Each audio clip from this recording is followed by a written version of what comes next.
So what did we talk about last time? We went through basically this whole collaborative creative process that everybody we kind of talked about and went through some of the entertainment industry jobs that things you could either do or things that are required in order to make a film. So what are we going to talk about today? Well, now we're going to start getting into the nitty gritty. So what I like to do in this class is we got so many different disciplines to go over, everything from cinematography to developing an idea to editing to directing, you name it, all that stuff. That we got to start somewhere, and where we're going to start is with the cameras, with cinematography. So that's what we're going to focus on today. So the first thing we're going to really go over is like, what is the difference between photography and cinematography? Why is there a difference? And if there is, what is it? And how do we get the best images, the best movies out of our DSLR cameras that we're going to be using? So that's the topic of today. So no better time to jump into it than now. So what's cinematography? Anybody know? What is it? The way you film your whatever you're filming, like Okay. certain shots. Okay. The way you film something. Anybody else? I mean, I feel a little more confused last class because when you were talking about your role as director of photography, what popped into my brain was, okay, what's the difference between that and a cinematographer? You know what? That is an excellent question. And that is a confusing concept that actually I know the answer to. Awesome. So here you go. So a cinematographer is basically the equivalent of a photographer in still land. Anybody who operates a cinema camera, and creates images is a cinematographer. So what's the difference between that and a director of photography? Well, the way I define it is that you could be a cinematographer. You could be a wildlife cinematographer that goes out and shoots animals in their environment and creates a little documentaries, and that's totally fine. But the difference between a cinematographer and a director of photography is that the minute we get into a bigger environment where there's a crew, then I'm a director of photography. And that means that I'm managing a group of people. You can be a filmmaker and just be by yourself with a camera and shoot something, and you can totally be a cinematographer. But I wouldn't call myself a director of photography if I'm just working by myself or working with maybe one other person.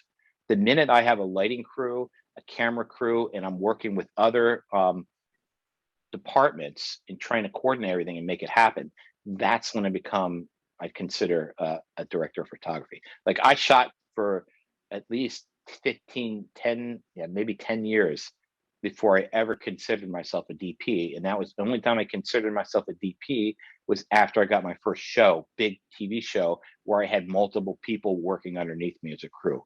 Because one of the responsibilities of a director of photography is to manage other people. Because at that level, I can't get it all done by myself. If I'm shooting a little short film with my friends, yeah, I could be called a DP there, but I'm more like a cinematographer. If I'm shooting a documentary, where I'm just setting up interviews, more a cinematographer. But if I'm doing a multi-camera show, cooking show, or competition show where I've got 5 cameras going, 5 operators, and I'm in charge of overseeing everybody and in charge of overseeing the lighting department and coordinating with the other departments and dealing directly with the director, that's when I jump into the world of DPing. And so a lot of people, in my opinion, and maybe I kind of get confused and kind of jump on the I'm a DP bandwagon very early in their careers when they're nowhere near being a DP yet. So when everybody gets out of college and they're like, well, I just shot my short, I'm a DP. Have you worked with crews? Have you worked with multiple people? No. So you're not. Does that kind of make sense? Yes. So would you be in charge of the cinematographer? Yeah. Okay. So theoretically, the cinematographer is still me. It's whoever's in charge of the visuals. But as a DP, I'm director of everything. So I'm in charge of all the camera operators. They all may have their own eye of cinematography, but in the end, they all answer to me because there has to be one cook. stirring everything. If we have 10 chefs all working on the same thing, what are you going to get? A mess, yeah. Exactly. Or nothing. Okay. And so I'll even give you a great example. So I was working on a show called Bull Run, which was a cross-country car race show. And I was the director of photography, and we had about 5 other camera operators. And one of the camera operators, he wanted to be the director of photography, but he wasn't hired. I was hired.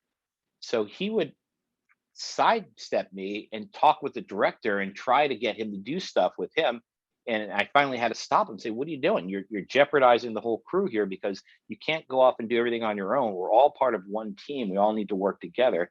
And that means even if you have ideas, you still have to funnel them through me, because I need to be in direct connection with the director. Because if we don't do that, then everybody gets sidetracked and lost. Because if I got 10 people all doing 10 different things, then we have no unity on set.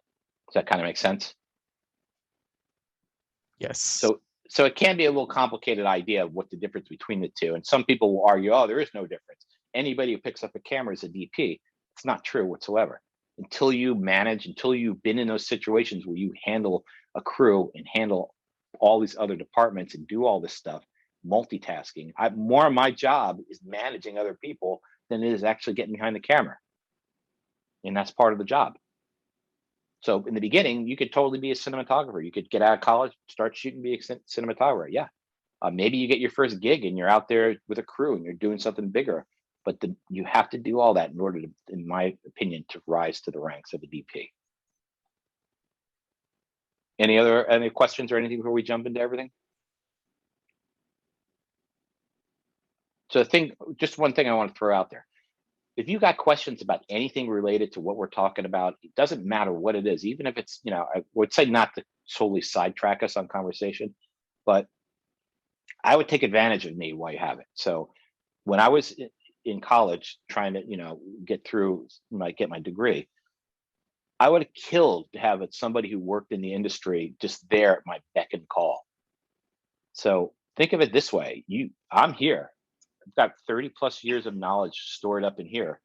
Anything you want to know about, whether it's techniques or it's how do you deal with a situation whatsoever, take advantage of that now, because I have no reason not to share it with you. So I'm totally open to share it. And there's other people, once they get in their industry or their position, that they won't tell anything. I had one guy do that to me when I was in AC. I was like, how do you do this? And he's like, well, how would you do this? He's like, I'm not telling you anything. I don't give my tricks and skills away to you. I was like, really? You're that worried about me? I'm an AC that you think I'm going to take your job? You're nuts. So take advantage of that during this whole semester. It doesn't mean you have to go crazy right now, but if you have questions or thoughts of how things work, I'm totally game to answer it. All right, so let's jump into this whole, what is cinematography? So if we look at it officially, the word cinematography was created from the Greek words of kinema, which means movement, motion, and graphin, which means to record. So put together, it means recording motion. That's really what this is about. That's the first big difference between still photography and cinematography. We're dealing with motion. I know some people here who are still photographers say, hey, wait. Yeah, I deal with motion too. I can use my shutter speed to freeze motion or create motion blur. And like, yeah, that's true. You are dealing with motion, but you're just freezing motion. You're capturing an instant in time. In cinematography, we are capturing motion, and not just the motion of what's the people or the actors or a subject moving around, but the camera itself moves too. So that's what makes it even more complicated, because I got to deal with what's happening in front of the camera movement, and then the camera itself is moving. How many movies you guys watch where the camera does nothing, just sits there locked off? Not many. Not many. You can go back to older movies that were like that. You can go to Stanley Kubrick, who was the master of really making beautiful lock-off shots for some of his stuff. But even when those cameras are locked off and not moving, there is something moving in the shot, whether it's actors or whatever it is. There's something incorporated in there, because that's the whole point of cinematography. So when you start out, we think about We've got to think about these elements that move around, whether it's actors and blocking them to make sure that they're doing what we want them to do within the frame. Is the camera moving? Are we moving the camera, and how we're blocking that to make sure that's getting us the impact, creating the message or creating the framing that we want to affect our audience. So it's all about cinematography. The ASC defines cinematography as a creative and interpretive process that culminates in the authorship of an original work of art rather than the simple recording of a physical event. And this is a key thing to remember, take away from. If you take away anything from cinematography, it's this. If I take my phone and just start shooting you guys like this, is that cinematography? Why not? I mean, there were a couple of movies shot with an iPhone, but right now there's no meaning behind it. Right now, I mean, maybe in a sense, if you're doing something, you can be seen as art, right? By snapping a memory, you look back on, but in the sense of just pulling it out for a random reason, like you see many fight videos on the streets that are posted to YouTube. That's not really art, and it's not really cinematography, because there's no intention behind it other than to watch two people do something that has nothing in relation to them. Like there are was it Cloverfield 47 that did like off the iPhone? It was one of those Cloverfield movies where they did it. Yeah, and even that, I'm not saying first that this is not capable of doing cinema. That far from it. I mean, Tangerine is one of the big ones that was a big hit, shot on the iPhone 6, I think. But my point here is that, and this is where I'm gonna, get on my high horse and maybe be, a little stuffy about it, is that to really to say that you're creating cinematography it's a process. It's the combination of everything together. It's not just, hey, oh, I got it, cool, man, get it, I did it, that's cinematography. It's thinking about everything that's happening. We're not capturing a moment. And I'm not saying that capturing something is bad. It's not. We do it all the time. Reality TV shows are super popular. They're just capturing things that are happening in front of them. And I'm not trying to belittle them, because I'm not, even though I do hate it and I shot it forever. So I have the right to hate it if I do. But we're just capturing something. And so sometimes, and even documentaries, great documentaries, right?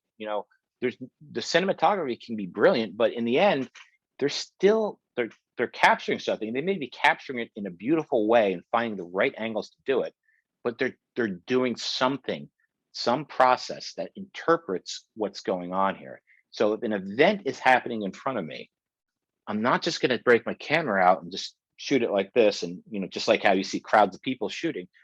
I'm going to think about, where does this camera need to be to give me the best story? What's the point of view? What's the perspective that I want to do that's going to turn this into a work of art rather than simply recording something?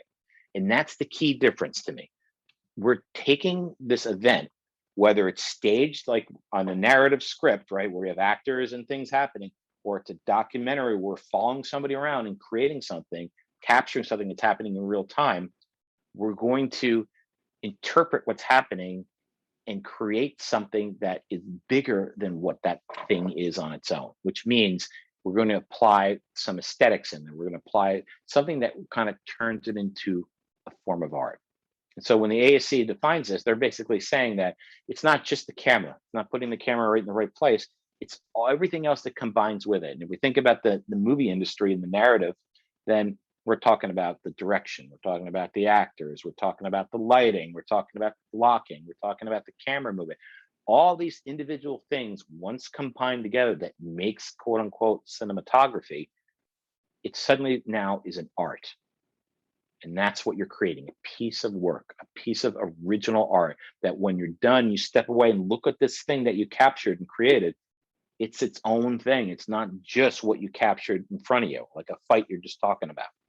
Does that make sense to everybody so far?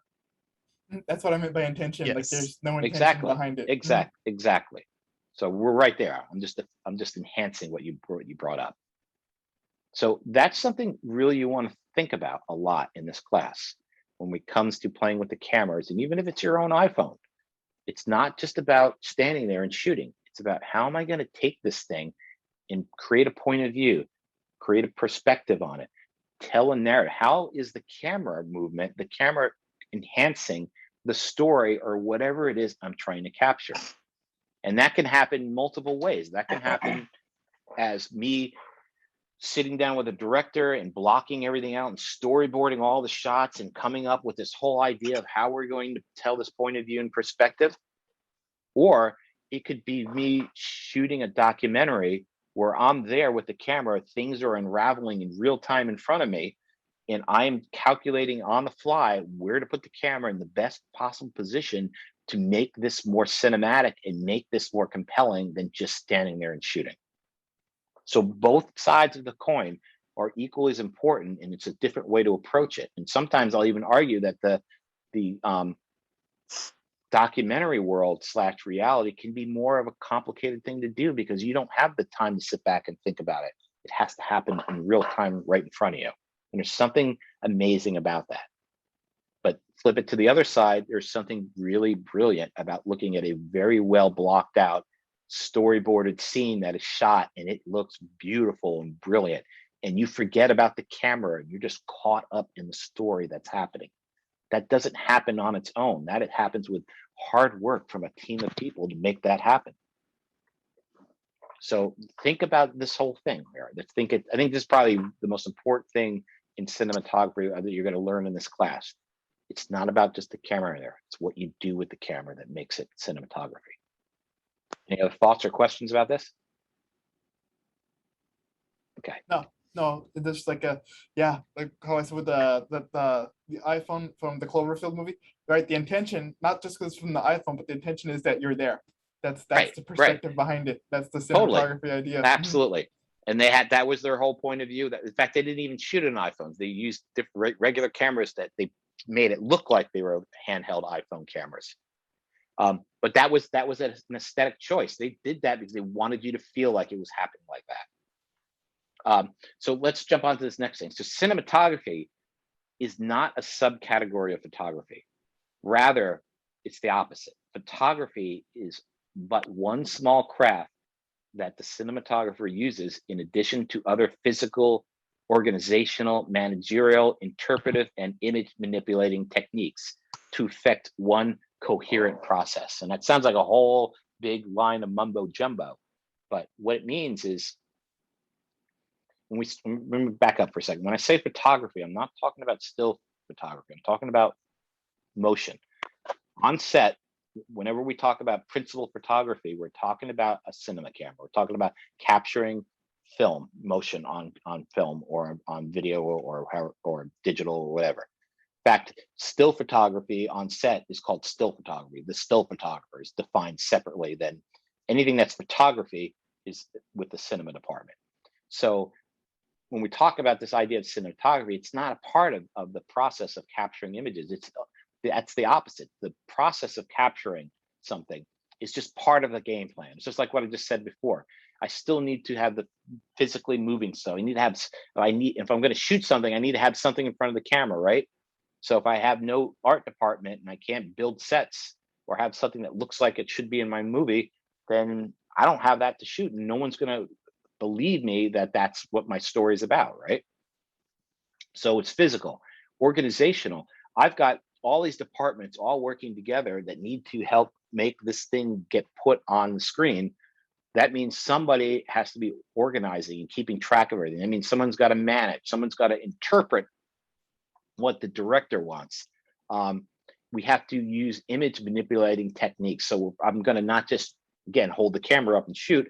I'm going to do whatever it needs, what a choice of lenses, filters that I'm going to put on there, post-production effects. Maybe I'm doing special effects and I need to have someone hanging on wires on a green screen, and I know later on I'm going to composite, move that out. All these things come together to not as individual pieces of the puzzle, but one whole complete coherent process.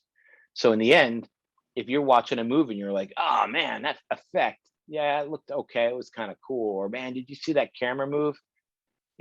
if you're seeing all that while you're getting engaged in the movie, then the filmmakers didn't do their job. The trick here is that you get so caught up in the story, what's happening, that you forget about everything else, right? How many people here have watched a movie and didn't get sucked into it? They're just like looking at the bad editing or looking at the bad cinematography, or even worse, the bad acting. Yeah. We've all been there, right? So that just pulls us out of the moment. And that's the thing, as filmmakers, we do not want to do. The whole point here is the paying customer, the audience, they're paying for whatever reason it is, whether they want to escape their reality right now, they want to be entertained, they want to be informed, whatever it is, they're paying to be taken away someplace. And that means that all of these processes and pieces of the puzzle need to become transparent to them, so that it's only the story. They're getting sucked in. It's like, wow, man, I can't believe I just spent 3 hours watching this thing. I got caught up into it. That's the magic. That's the goal here, especially in today's age of streaming, right? What does streaming do? When you watch Netflix, right? You're watching a bunch of episodes. As soon as that episode ends, what happens? Look at how much time you actually been there for. For I don't know about that, but I see up top, it says the clock's ticking. Here comes the next episode, ready to jump you in, right? So binge watching. So they want you hooked and hypnotized into these shows, so that you just keep watching. So for them, the more people watch, the more money they make, the better off they are, the more happy customers they have. So we have to have the level of quality high. And a lot of this has to do with we have to start somewhere. Now, obviously, we can talk about directing, acting, all that stuff, but today we're going to talk about cinematography. And this is a key element of it, because this is a visual medium. This is about, I'm going to say sound's important, visuals are important, acting, directing, they're all equally important. But in the end, this is a visual medium. If there was no visuals, it would be radio, right? So we do want to pay particular care that the cinematography, the visuals, are as good as we can make them, and contribute as well as they can to the narrative of the scenes or the sequence or the whole movie itself that we're shooting. Everybody good? Any questions so far? Okay. And I love to talk, man, so I'll be rambling and rambling. So if you're like, man, this is too much and you need to slow down or move on, just let me know. Because if I had my choice, we'd be here till 3 o'clock in the morning just bullshitting and talking about movies, because I would do that. Okay, so let's get into the more technical differences between these two, photography and cinematography. So besides one camera is bigger than the other, which is not necessarily true nowadays, right? Because these things can actually shoot motion too. What's the real difference? Well, at the base level, both photography and cinematography are the same. Using angles, lenses, lighting, textures, camera equipment to tell an impactful visual story.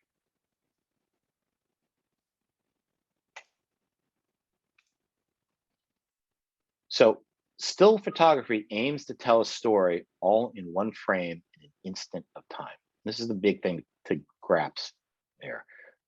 So we see the shot of maybe I can't remember if it's Buzz Aldrin or Neil Armstrong on the moon. Do you know what the story is here? that They're was on the the first time we landed on the moon, right? Right. Yeah, exactly. On the moon, first on the moon. So that picture completely tells a story. How about this one? Oh, the Zeppelin. The Hindenburg blowing The up. Hindenburg. Hindenburg. Yep. Oh, okay. That's Oh, the humanity. There you go. Exactly. This actually happened about 10 miles away from where I grew up in New Jersey, which is kind of crazy. Big military Navy base. Anyway, does that picture tell a whole story? Yes. Totally. The humanity of it, right? So make no words. Still photography can absolutely tell a story, and that's what all great still photographers strive to do, is tell great stories with one frame. All right. There's another one right there. We got one more, and so forth here. This one right here. All these tell a story in one shot. So cinematography aims to build a story by creating interlocking shots that when edited and played together will tell the whole story. And here's the big difference to me between the two. When I take and when I take still photography, I'm trying to capture that moment, tell a story in that shot. And yeah, maybe I can take a series of photos. I can have them put up on a, on a portfolio, or I can have them put in a gallery that tell a whole story. But really, those photos kind of tell their own story individually. In cinematography, I have to create all these little pieces that need to be put together later on that tell the whole story. Can I tell a whole story? Can I tell a whole movie, tell the story of a whole movie in one shot? What do you think? No. Maybe maybe like if the movie is based in one area. Like I don't know if there's ever been a movie where it's just shot in one room. I think there has been like independent films that Robert Downey Jr. did with his father when he was young, where it was just like set in this guy's apartment and he like didn't have a job, and the whole movie's idea was he was trying to get off his feet, like, but it's just shot in one area. Maybe that can tell the whole story if you see how his apartment is, see how he's dressed, maybe. But as far as anything outside of that, I don't think so. Only in a particular circumstance. It is possible. I will tell you this right now. It has been done. Okay. Didn't they do that in The Mandalorian? If I remember correctly. They did it in like one shot, but there's a couple notable exceptions of movies that are almost one take wonders. So the first one was Hitchcock did a movie called Rope that theoretically is almost one take. The only thing he was shooting film back then, and each film reel can only hold 15 minutes worth of film. So every 15 minutes, there's an invisible edit in the movie where they dip into black or do something, and that's where the edit happens. So he was the first one to do it. A couple of years ago, there was a German movie called Victoria that was shot. And no lie, and I've seen it, and go rent it if you want to be impressed by cinematography. One shot, one camera, multiple locations, an action scene that happens with car chases, gunfights, everything goes from day to night. One shot, one camera, one take, no edits. Okay, and so at first I thought, well, maybe that's a gimmick. So I watched it, and lo and behold, about 10 minutes into the movie, I totally forgot that it was one camera. I was so caught up into it and walked away going, man, I have so much respect for these filmmakers. And then I went back and looked behind the scenes, and they had staged the whole thing. It was all happened in real time. They only had the budget to shoot it 3 times. That's it. And they had one plan in case they totally messed it up, where they would do one edit, and that's it.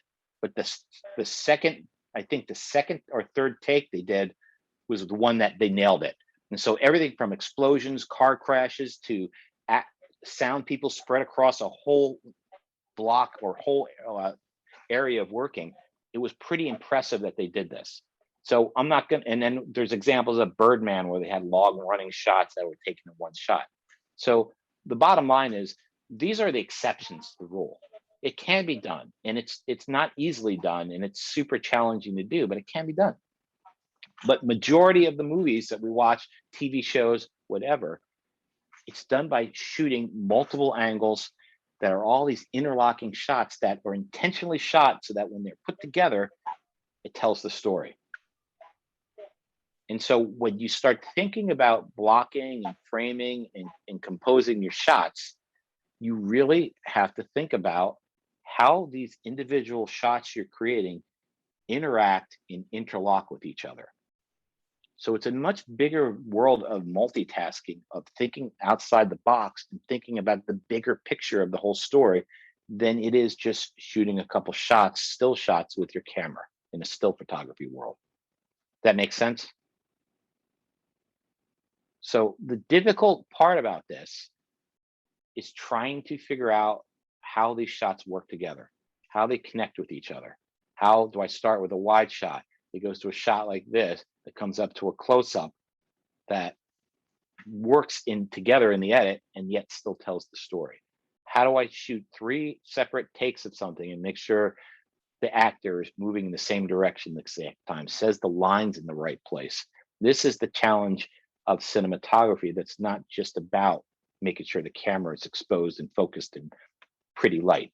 It's the rest of the stuff that goes into it. And this is the place that the, you know, the amateurs are separated from the professionals. Professionals will get this down to the point where it's flawless, and you won't notice the cuts between shots. You won't notice the action between moments. It all feels like it's a fluid, constant thing happening. It feels like it's happening in real time when it's not. When we have 3 different angles of something, if we're only using one camera, we have to shoot that angle over and over again from different angles. That means, sorry, we have to shoot that scene over and over again from multiple angles, which means it happened instead of, it took 20 seconds for the scene to happen. It, in reality, took us probably 2 hours to shoot at different times while we put it together. So, but this understanding that idea that all the shots you do interact with each other and are going to be edited together and combined, and that's where the whole story comes from, is a key thing to understand. If you can get that wrapped in your head, then it's going to be improve your ability to be a good filmmaker. So motion, the second thing is motion, motion, motion. Cinematography is about motion. So photography can use motion as an effect, like I said before, freezing motion or creating motion blur to infer motion, like this, or even, you know, a little motion blur or freezing motion like this. But cinematography not only depicts a moving subject, but also the camera is going to represent the audience's point of view, their perspective, and that's going to move all the time, right? So we think about shots, and we if you really think about it, the camera is the audience's point of view. That's how they're seeing your world. So the more I move that camera around, sometimes it's going to give me different points of view that the audience is going to see. And so if we were looking, imagine in the real world, like if it was, instead of a camera, it was just me here, right? If I wanted to get a bigger view of what's going on in my room, I might just get up, walk back here and take a look, right? And okay, here's a wide view of the whole room. Then I'm like, okay, well, you know what? I think I need to see really what's going on in Zoom here. So I'm going to get close up and look close up at something, right? And so that's a close up. So one of the ideas of cinematography is that we're looking at like how people deal with the world and moving around up close and wide to create that, recreate that world of perspective. So that doesn't mean every scene you shoot needs to have 50 shots in it and 50 different points of view. No, it depends on what you're trying to achieve and what you and the director want to do, or maybe it's just you, what you want to show the audience. But the point is that moving the camera can be just trucking the camera in back and forth, or it could be instead, I could do the wide shot, have a dolly here and truck in from the wide to a close up, or I could just do it in editing and I have a wide shot there and then cut to a close up. Do they both do the same process effect? No, they're different, and they have different tools and different reasons for them. We're going to talk a little bit more about that.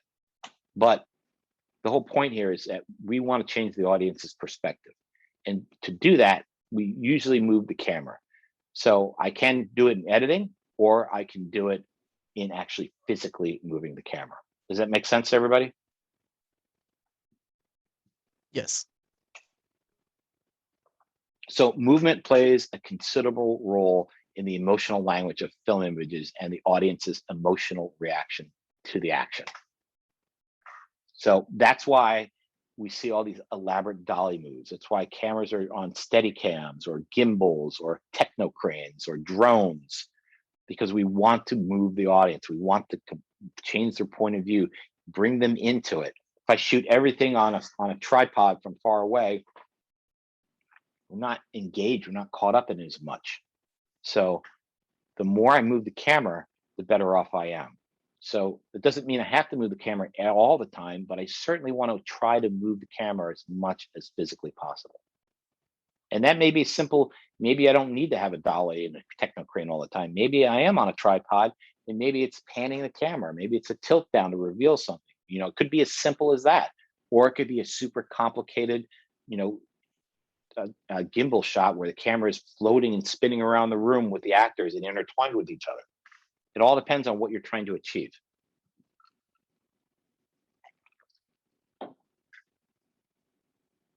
So basic techniques of movement. Let's go through some of these.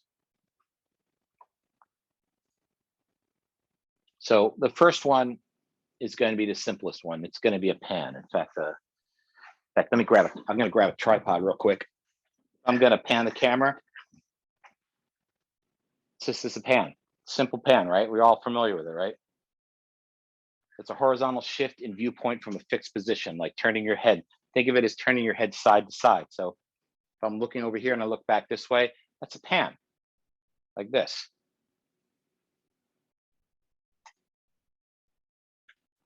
Tilting is a vertical shift in viewpoint from a fixed, same thing with a fixed position, but it's like tipping your head back to look at the sky or look down at the ground. So here I'm going to loosen the pan, the tilt head, and it's this, looking up and down. So we've got pan and a tilt.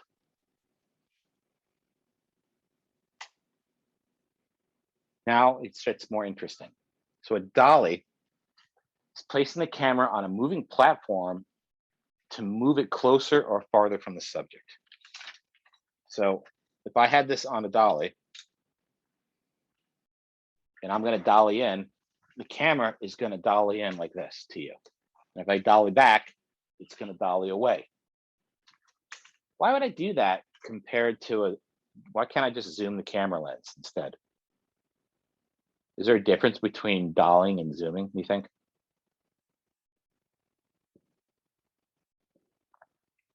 You can follow objects better, maybe?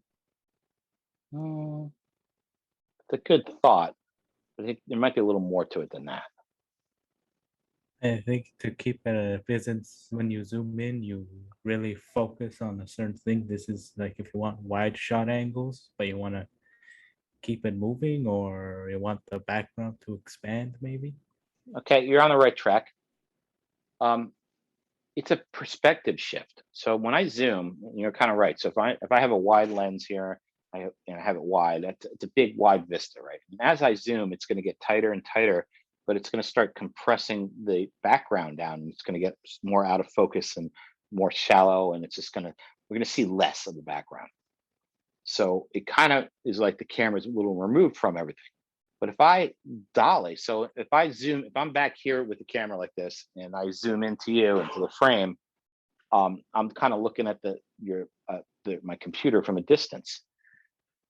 But if I take the camera and dolly in like this, a couple things happen. First of all, the perspective changes. So as I start coming in, I'm going to be pulled in closer to the subject, which means, do you ever have a conversation with somebody?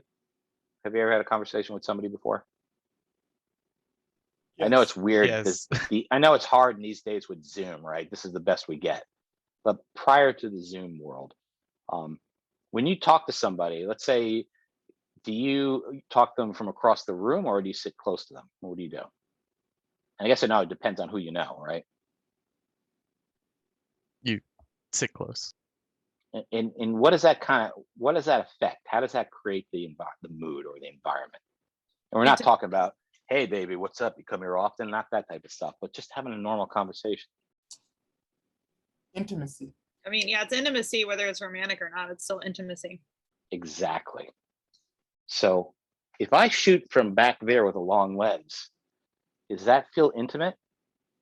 Or does having the camera up close with somebody feel more intimate? Up close, definitely. Exactly. So if I start the camera back here, and let's say there's a moment where our hero is breaking down. It's in the beginning of the third act. All hope is lost in the scene. Our hero just lost everything, and he's about ready to give up, and he just starts crying and breaking down. And as he's starting to realize that he's failing and crying, the camera starts here and starts slowly dollying into him like this as the tears are happening. What does that do to the emotion, you think, of his performance? Exemplifies it, right? Like his emotion that Exactly.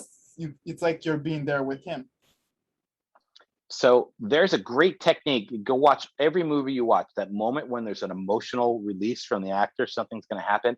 9 times out of 10, the slow dolly in creep happens, where he's slowly bringing in and in and in and in and in. It's there to modify you, to bring you in as the audience. So the dolly is a pretty powerful camera move to help enhance emotion or enhance anything. And you can try it with a zoom, but in the end, the zoom, you couldn't have the camera locked off and zoom in as someone's crying. And if you look at like old TV before they got really, they were being not so fancy, they did a lot of stuff like that. And the same, it didn't have the same emotional effect as doing the dolly in. So dollying the camera, changing perspective on the fly, is a really powerful technique of filmmaking, of storytelling, of cinematography. And so that's why when you use a dolly, they're like these big monstrous things. They're like a Fisher 10 dolly is a 500-pound machine that you got to put on rails with hydraulic, lifts and everything in it to move the camera. Takes 3 people to operate it. 1 to operate the camera, 1 to pull focus, and then a dolly grip to push the dolly. Cost $300 a day to rent. You have to pay for extra people to use it. It's a pain in the neck to do and set up and do right, but people use them all the time because it's what you get from that move is so worth it. It adds so much to cinematography. I know you're like, well, I'm not going to have access to a Fisher dolly right now. True, but you can also do the same thing handheld. You could buy one of those small gimbals, like those little ones you can use with your phone or put a DSLR on and do that too. So dollies are a really critical part of cinematography. It's probably one of my favorite shots. I love dollying in on stuff, and most everybody does. So tracking is placing the camera on a moving platform to move it to the left or right. So instead of having the camera, that thing looks a little crooked. Instead of doing this, where I'm going to dolly in, I'm going to be perpendicular with something, and I'm going to go left or right. So if I've got somebody walking across the frame like this, I'm going to have a camera here that's going to walk with them like this and track with them. So again, here's the $1 million question. Why do that? Why track when I can just pan from a distance? Why would do it? What's the point? Because it doesn't change the shot, right? You're going along with them. If you were to Yeah, pan, you would change the perspective. But if you're tracking along with them, it's following along. Well, yeah, I think you're on the right track. It basically is going to, again, that intimacy, bringing the audience there. And it doesn't necessarily have to be a camera next to them like this. It can be that way. It could be a long lens shot tracking this way. So why do it? Why, if I'm like 20 feet away from the subject, I could easily have a camera here and just pan with them as they walk. Why be 20 feet away with a long lens and do this? Well, would panning reveal more of the scene? Like, say you don't want the audience to see everything because maybe your characters aren't seeing everything that they're going toward or that they're leaving? I think both ways, panning and tracking can limit what your audience sees. They both can do that. So what I'm going to say about tracking is this. Has anybody heard the term parallax? Okay. Has anybody been a passenger in a car riding like the 101 freeway or the 405 or some other freeway? So have you ever been out sitting in the passenger seat and you're looking out the window like this, and you've got the rail next to you, right? And the rail's moving, and let's say you're driving 50 miles an hour, okay? Rarity on the 405, obviously. And what's that rail doing? Rail's going by pretty quick, right? But if you look past the rail, the buildings, say in Hollywood or someplace, they're not moving as fast. And then if I look at the mountains even further away, they're barely moving. So this effect called parallax is basically how fast objects move, how close they are to the frame. If you watch a lot of animation, you could say they replicate it, they simulate it. Disney used to do it a lot with their old animation. But what this does is it creates a sense of depth. So if I've got a closer object next to me and I'm doing 50 miles an hour, it's going to go by that fast. Buildings are going to go by a little bit slower. Mountains are going to barely go by. It creates this three-dimensionality on our images. So when I do panning, I have no parallax effect. It's just gonna, everything's gonna equally move in a pan. But when I track, if I have things in the foreground or subject and then some background and then some further background stuff, as I move track along, those things are all gonna move at different speeds and they're gonna create the illusion of depth in my shot. So what that does is that puts us more in the world. It immerses our audience. So tracking can really help to add an element of three-dimensionality into your shots. And just remember this, when we're shooting, and we're not talking about graphic 3D cinematography, because that went away for a while. It's going to come back again, but not for another year or two, at least. But traditional cinematography, what we're doing is taking the three-dimensional world, right? Most of us have two eyes, right? We see the world in stereoscopic vision, right? When I shoot that stuff with a camera, I'm taking the three-dimensional part of it and squishing it down into 2 dimensions. So when I do that, the more I can keep these elements of three-dimensionality, these cues my brain would normally see, the more I'm going to be able to make them forget that it's a 2-dimensional object and actually in there. And that was the great hope for 3D, because we're like, wow, we're going to create the 3-dimensional world and everybody's going to get sucked into it and pulled into it. But the studio industry messed it up and jacked it all up, and then it didn't fall in favor. People didn't really like the idea of wearing glasses. And the irony of it all is Sony was this close to releasing their first TV that did not need glasses, and it was 3D. And then they just put it on the back burner because everything changed. But all that technology didn't get forgotten, and it probably will come back. It's probably after Avatar comes out.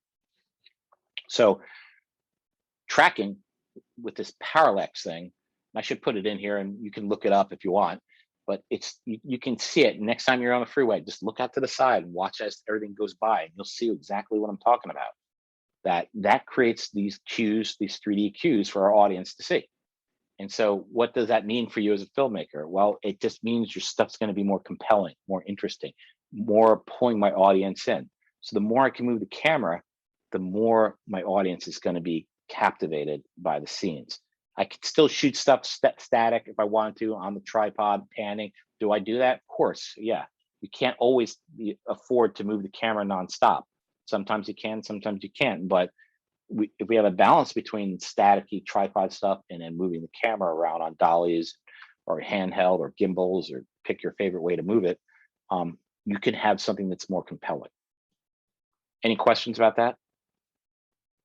Not really a question, but like it's like when you're having a conversation with somebody and you're walking next to them, instead of you're tracking them, so it gives you that kind of like simulated movement. Mm-hmm. And the way they would incorporate that into a movie is by using tracking instead of panning, because panning, you just you follow the object, but once they move out of a certain range, it's like the camera is still. And Exactly. tracking, you're like, you can have like a shot and then a reverse shot of the two characters talking to each other, but you kind of have that like feeling that they're talking to you, because you could feel the movement or see the movement really. Exactly. It's almost like you're a third person hanging out with these two people. Yeah. And walking with them. And you, especially when you see when people are walking, they call them walk and talks. So the camera will be tracking, backpedaling with them like this, as their two people are walking this way. And so I'll have an angle there. Then I'll cut to a tracking shot on the sides like this, cut to another tracking shot like this, and do a reverse that way. And then when I edit all those shots together, it feels like we're just there in the moment with them walking. And it's way better and way more captivating than just a lock off shot. And again, I'm not trying to say that lock off shots are bad or not to use them. There's some really cool moments when you do want the camera locked off and you want the actors to walk into it or do something. This is the brilliance and the joy of filmmaking, is realizing all these combination of things you can do to put together to make the cinematography work for you. All right, so craning. So if tracking's going that way and that way, well, craning is the other axis to go up. So moving the camera in a vertical position, be able to lift it off the ground as well as swing it side to side from a fixed base. So if I'm going to sit here and do this with the camera, I'm craning. So usually it's a big crane. So it could be a manually controlled crane where someone has weights and it's all balanced and someone operates it from the back. It can be a techno crane, which is completely servo computerized and you just program it in, or you control it with joysticks, move it around. It could be a drone. You can use drones to do these shots too. But these are one of the big shots that are used in movies and TV shows. Specifically, when you start a scene and it's the opening shot, a lot of times, like any movies you watch, isn't there always like a big dramatic opening scene and shot in the beginning of most movies? So craning, they're usually craning or techno craning, or maybe it's a combination of craning and CGI. Those are where you're going to put your money in. You like these moments in time where you really want the camera to do something. The last sentence someone says in their scene, and the camera swoops up and reveals the whole world that they're in suddenly. That's a shot you would do with craning. So craning shots are not cheap, because obviously you've got to use these specialized equipment. That equipment takes extra people, that takes time to set up, and they're not easy to rip down and relocate and reset up. So we don't use cranes all the time. Unless you're on a big show, you're a Michael Bay movie where you basically shoot everything on techno cranes because you can afford to have that. Then you're doing some pretty brilliant stuff. But for us, craning could be anything. It could be that. It could be me doing this. If I sit there with my handheld, I start low like this and then come up like this and do a shot, I'm still craning. And I did it just with my body. It still works. Still gets the same effect. It might not be this perfectly fluid, beautiful shot. It might be a little rough and gritty, but that's okay, because maybe you decide you're shooting your whole film or project handheld and you want that little bit of roughness in it. So all these techniques that I'm talking about don't necessarily need the specialized equipment. I've done tracking shots where we sat in a wheelchair and I just held the camera like this and someone pushed me while we were tracking with somebody. And did it work? Yeah, it worked. Totally got the job done. Sometimes I'm just handheld. I may do tracking handheld. I may sit there and backpedal with the camera like this as they're walking towards me, then cut to the side doing the sides tracking shot. All this stuff is possible handheld or with specialized equipment. It just depends on what the aesthetics of what you're trying to pull off with the cinematography. So the last thing about craning is not only does it go up and down, but usually you can sweep it from left to right, and basically imagine the camera on a big boom arm that can move around and do all this stuff. That's what you're capable of doing with craning. So the next one's rolling. So this is tilting the camera in a horizontal position, creating an unleveling of the horizon. It can also be known as a Dutch angle. So if I get the camera here and I roll it, I'm going to tilt it this way and change the horizon. Anybody ever watch those old Batman TV shows with Batman and Robin? Do you never notice that whenever they cut to the bad guys hangout, the hideout for the bad guys, the crooks, the camera's always Dutched. It's always on a weird angle, tilted to make everything feel offset and weird. And then when they cut back to Batman and Robin's hideout, the camera's back level again. So that was like one technique for doing it. Sometimes I may have the shot and I may start tilting it, Dutching it like this to create a sense of confusion or offset what's happening in the character's mind. So there's plenty of reasons to use this rolling, or also known as a Dutch shot. Make sense so far? Yes.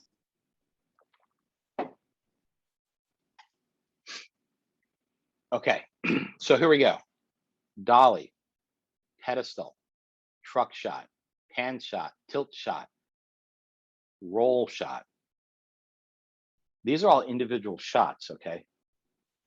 But the magic, the power of camera movement is when you start doing compound shots, which means combining multiple movements in the same shot. So if I combine all these 6 elements together, these movements, I can create at least 216 variations of shots. So isn't that crazy? Out of 6 camera movements, you can get to like 216 type of shots. So I can do the pedestal, dolly in. I can do the pedestal truck. I can dolly in and pan. I can dolly in and tilt.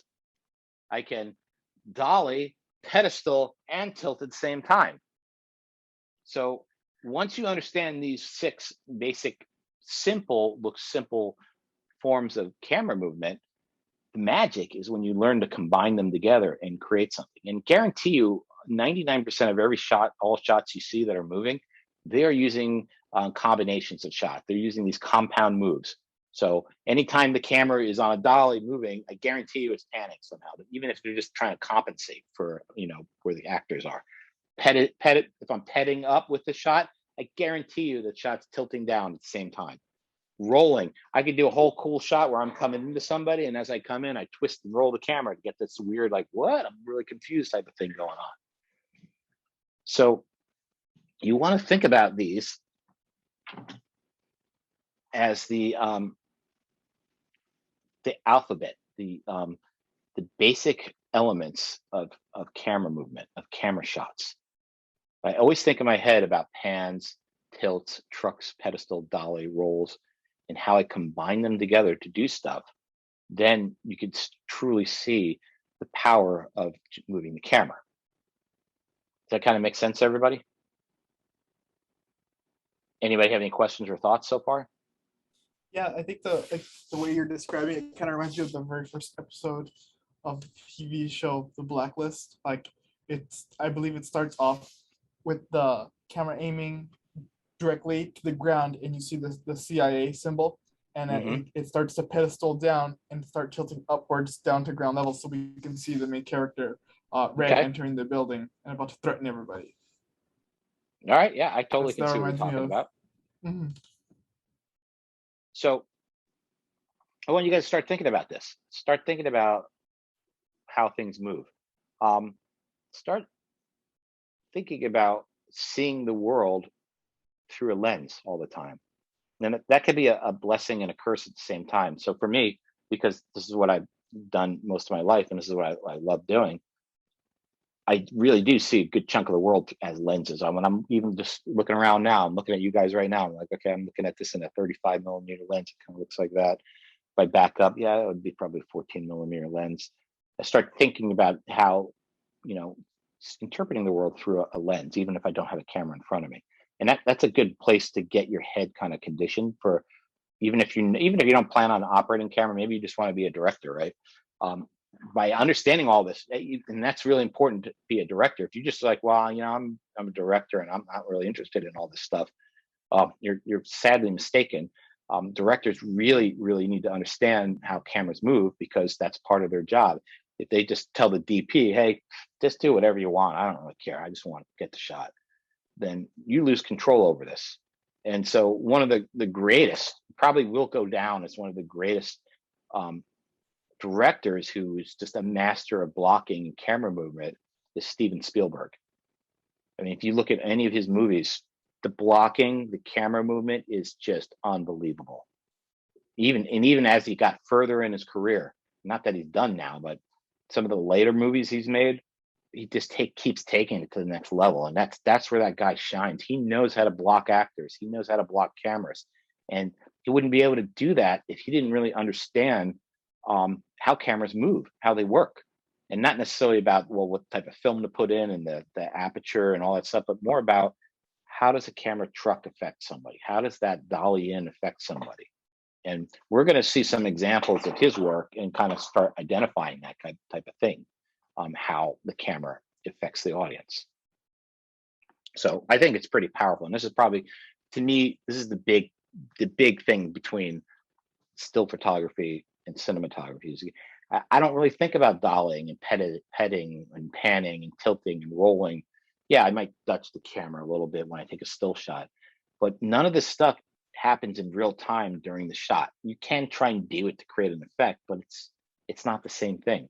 Still photographers don't speak this language. They don't think about this, but cinematographers and filmmakers must speak this language, must think about this all the time. I'm always thinking about how, even if it's a microscopic move, man, there's sometimes, we've got a lock off shot. The director's like, I just want it locked off. And I'm like, no, let's just do a tiny, tiny microscopic movement that you can barely perceive and do it. And I had one shot that I did for this director where he had this moment where there was a guy who was taking photographs of a person. He was a photographer. And the shot he wanted was like, well, just lock it off and I'm just going to lock it off and have him take pictures. And I was like, what if we do a super, super slow zoom? And we didn't have the dolly track. So I said, let's do a zoom. And I programmed the zoom. So the whole scene takes like 2 minutes. And the zoom took 2 minutes to do. And you can't really see it. You can't see it happening. It's so slow. But when you watch the scene, you feel it because it just starts slowly drawing you into the actor in the performance, and you can't observe the move, but it still affects you. And so sometimes it doesn't have to be this big Michael Bay camera flying around, crashing, into you. It can be these super subtle, tiny little moves that have a subconscious, sublime effect on your audience. All right. Any other thoughts before we move on? Yeah, you talked about blocking actors. What is camera blocking? Can you explain it? We're going to get to that. So we're going to spend a whole day talking about blocking cameras, and we're going to talk about blocking actors. So, but all comes with good time. So let's move on to camera basics. Okay. So we talked about some of the similarities between photography and cinematography, right? There's some here. Whether I'm doing a still shot or a motion shot, I'm composing a shot. Either way, I still want to compose a shot. So same thing applies here. We really want to think about composing shots. We just don't want to do this.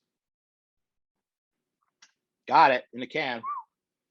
I want to think about where this camera goes. I want to think about the framing, where the actors go, where everything's framed. If you really look at some great filmmaking, great cinematography, every frame is a work of art. They really strive to make everything look perfect.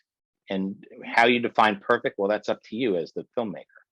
But we can see the effort that goes into these really great works. And so a lot of that comes down to this idea of composing. I'm just not going to let the camera just put a GoPro up and let it do its thing.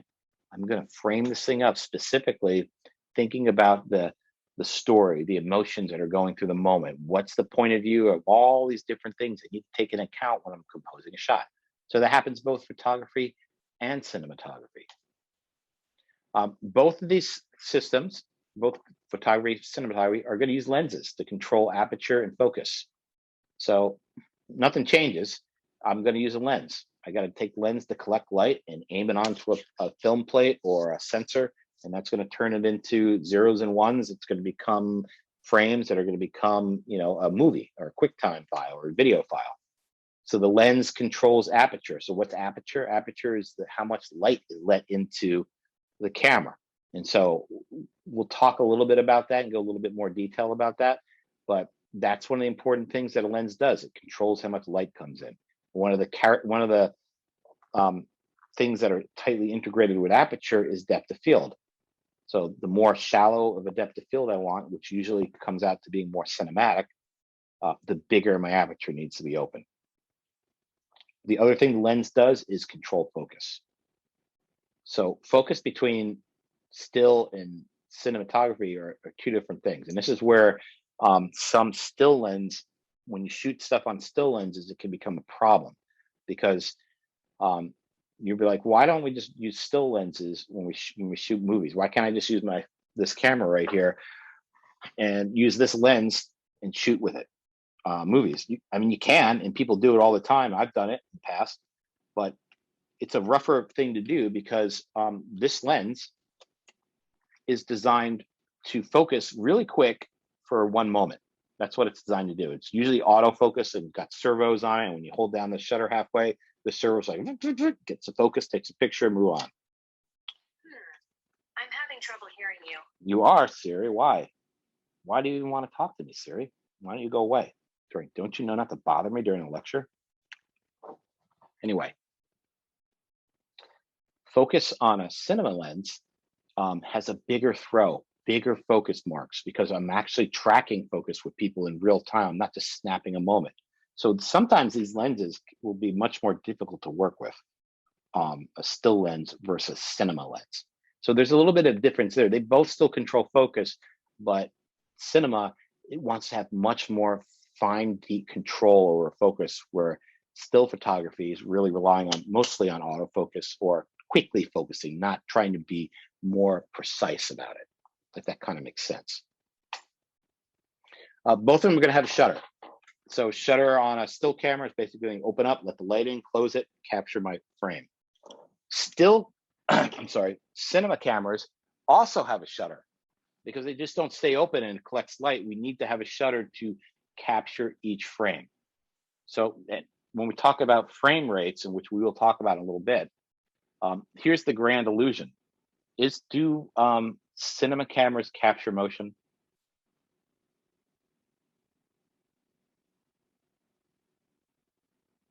Ooh, Jeopardy question.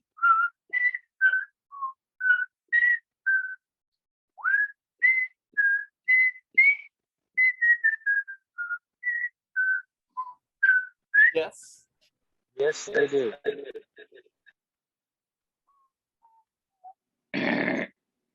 They don't.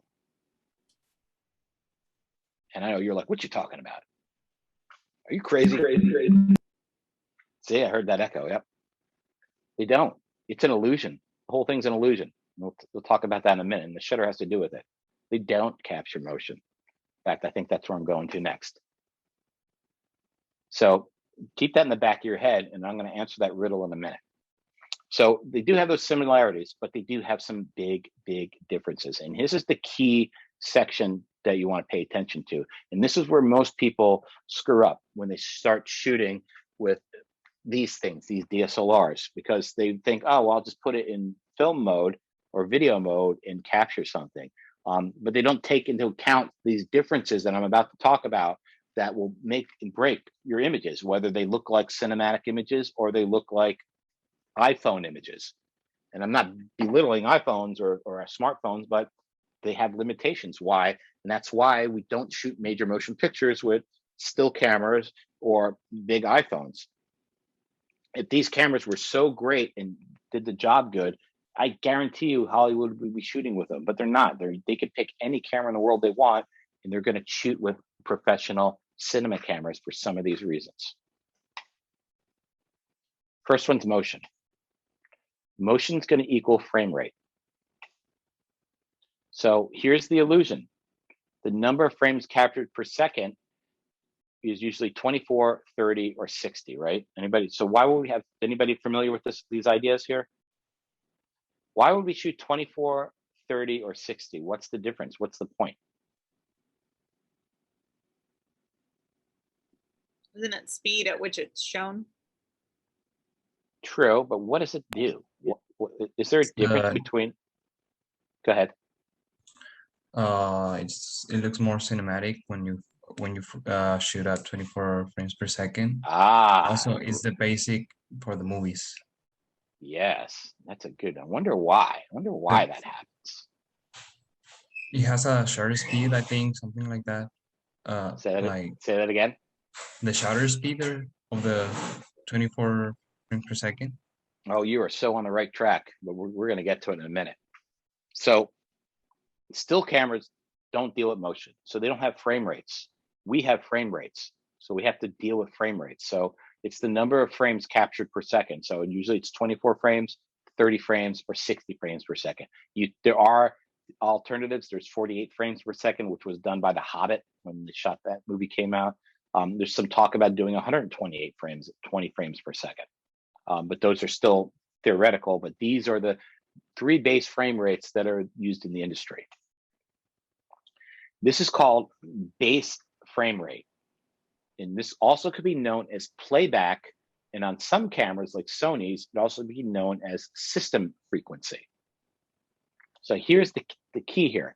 These frame rates represent playback frame rates, not necessarily what I capture at, but what I play back at. Everybody with me so far? I have Go ahead. I was just wondering, I know that like 4K is different. I was just wondering, is this basically, does it make the picture like flow better as far as like, I don't know, you know how back in the day you see the Yep, black and white movies. You're totally on the right track. Yeah, no, it definitely affects motion. It's going to affect the way motion is captured and the way our brains perceive it. And I'm going to get into the details about that in a minute. So basically, the thing to remember here is 24 frames per second is the minimum tolerable frame rate to perceive motion with sound. And you can get lower. You can actually get down to 12 or 15 frames per second, and your brain will still see motion. But in order to synchronize it with sound, this is the frame rate we need. And I'm going to get into a long story in a minute about that. But here's the whole thing. Remember, I asked you guys before, do cinema cameras capture motion? And I said they don't. And you all looked at me like I was smoking crack. Well, they don't. What they do, it's all an illusion. There is no motion captured. There is no nothing. It's just still frames. We just basically, the difference is a still camera, I just grab a frame. A motion camera, I'm going to either capture 24 frames every second, 30 frames, 60 frames. I may capture 120 frames, but I'm still capturing frames. There is no real motion captured. It's just a series of still images that are played back to your eye. And there's this effect in your brain called the perception of motion. And it's basically what that means is if I show enough still images to your eye at a certain amount of speed, what happens is when you look at an image, your eye collects that light. The light hits the rods and the cones in the back of your eye, and they create electrical impulses that your brain turns into vision. Everybody with me so far? Sorry, we're jumping in biology real quick. You mean like an animation? Very much so. It's like the Disney opening for Steamboat Willie that they have in some of their movies now, where it's just like, yeah, and then the picture gets smoother as more frames come in. But listen to me out for this. So as you hold an image up, and you can kind of test this at home a little bit, I think. You will, when you look at an image and you close your eye, there's a little bit of a lag, because what happens is the light collects by the rods and cones, which are the light sensors in your eyes, and creates this electrical charge that your brain perceives as vision. But there's a delay. It takes a little bit of while for those rods and cones to reset. So there's a gap there. So right now, when we do this, everybody do this.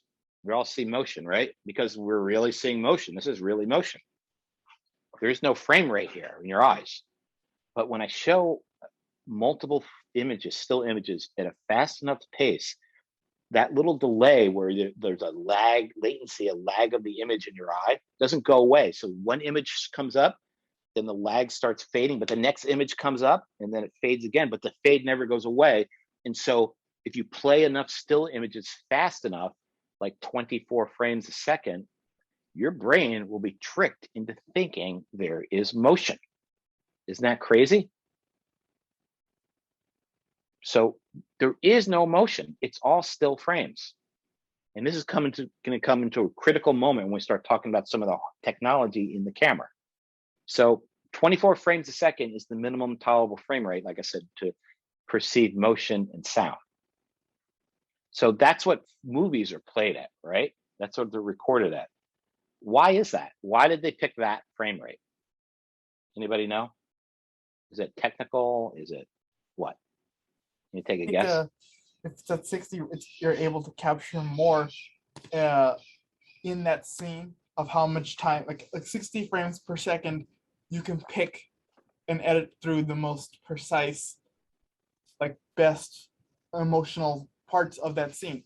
Like as soon as you said frame rates, I remember this webcam that I'm using, it takes 60 frame rates, and when you record, when you scroll through the timestamps, what you see frames. And that's exactly where, when you said that, it's why I started connecting the dots. So if it takes 60 frames per second, it becomes more and more clear. Kind of like the way it works for video games, that when they say games run at 60 yeah, frames per second. Let me see what Angel, what do you have to say? I think it's because 24 frames per second, it looks more like normal, like a usual person see. You know, it has like that motion blur and the. Okay. Yeah, I think that's an interesting. And when you record like in 60 frames per second or more, they usually do it because they want to do a slow motion of the scene, or they are recording like some sports or something. Mm-hmm. See what my next frame is. I mean, back up for a second. So you're all on the right track. So my real question is why? So back in the day when they decided they were going to marry sound because to film cameras, why'd they pick 24? Why not go 30? Why not go 60? Why'd they go 24?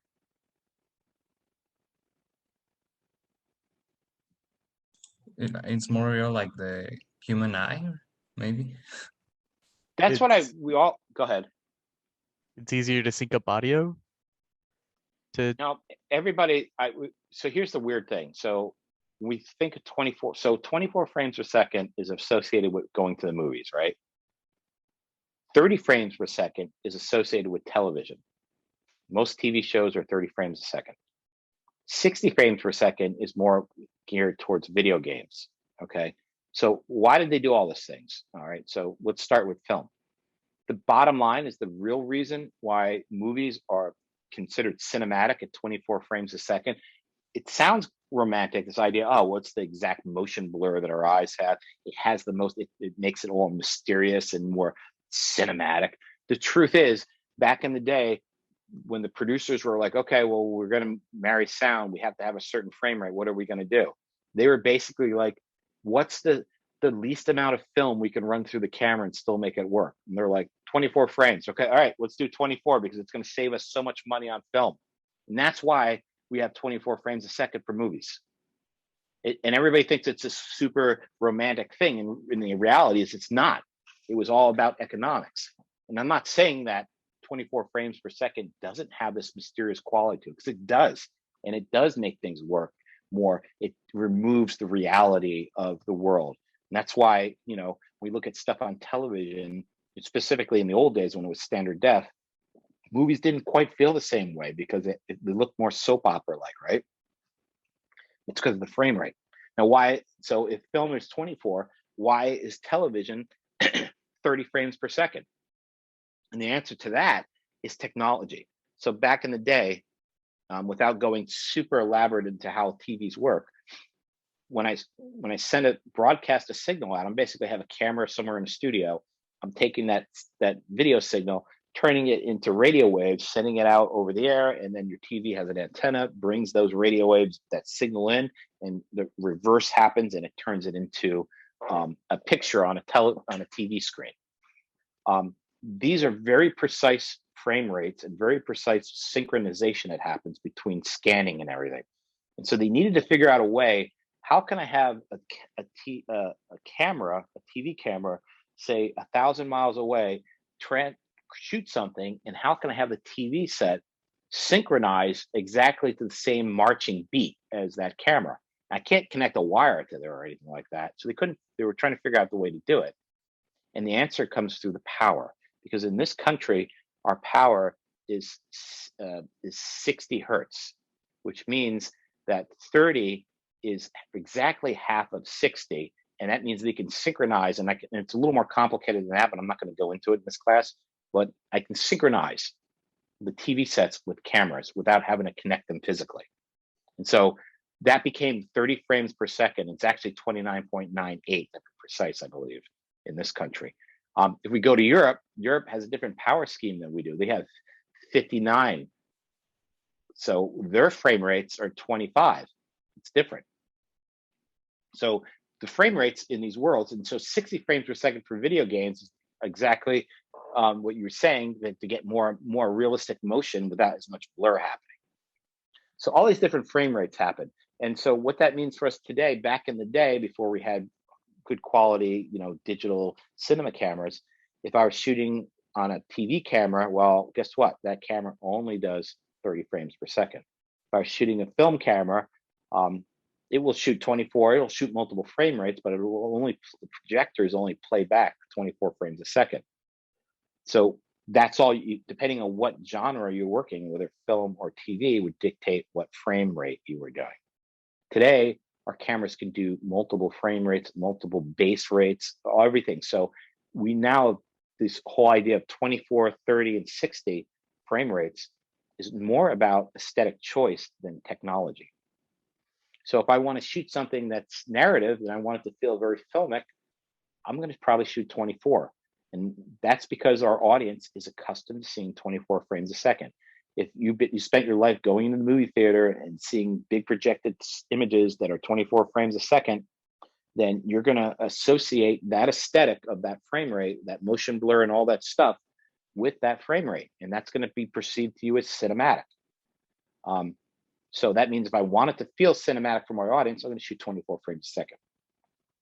If I want it to feel more documentary style, I don't want it to truly feel very cinematic. I want it to feel a little bit more like reality.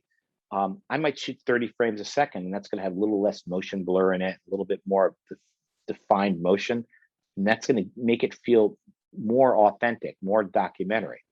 If I shoot at 60 frames a second, well, now I'm getting the full soap opera style mode. I'm going to get what looks like news. Anybody watch news? And you can see how it feels very newsy. Reality TV shows feel very reality. Anybody here watch sports? 60 frames a second is for sports. That's what they're played at because it gives us the best quality motion. When I see that replay, I don't want to see motion blur in that replay. I want to see exactly every frame as crisp as possible. So each one of these frame rates has a different use, in an aesthetic use in our filmmaking world. So depending on what you want to do I want to have something that feels much more reality-like? Well, maybe I'll shoot 30 or 60. Do I want to stay film-like? I'm going to go to 24. Does that make sense so far? So all this comes around the base play rate. Remember, it's a two-stage system. The camera is going to capture the images, but then I need something to play it back. That could be a movie projector. That could be your TV set. It could be your computer. It could be your phone. These are all playback systems, and in today's systems, unlike back in the day before we moved on to a fully digital world, you were limited. What your TV sets only did 30 frames or 30 frames a second. That's it. Today, your TV set will do variable frame rates. It'll do 60. Some TV sets do up to 120 frames a second. So they can handle everything. So now it's become this whole idea of choice. What do you want to do with your images? So let's move on to the more complicated things. So time manipulation. What I can do in motion, one thing I can't really do well in still is control time. If I want to change the speed of something, I can do something called overcranking, which means I'm shooting high speed. So anytime you see slow motion, like you see that moment where someone's about to be punched, and also it's like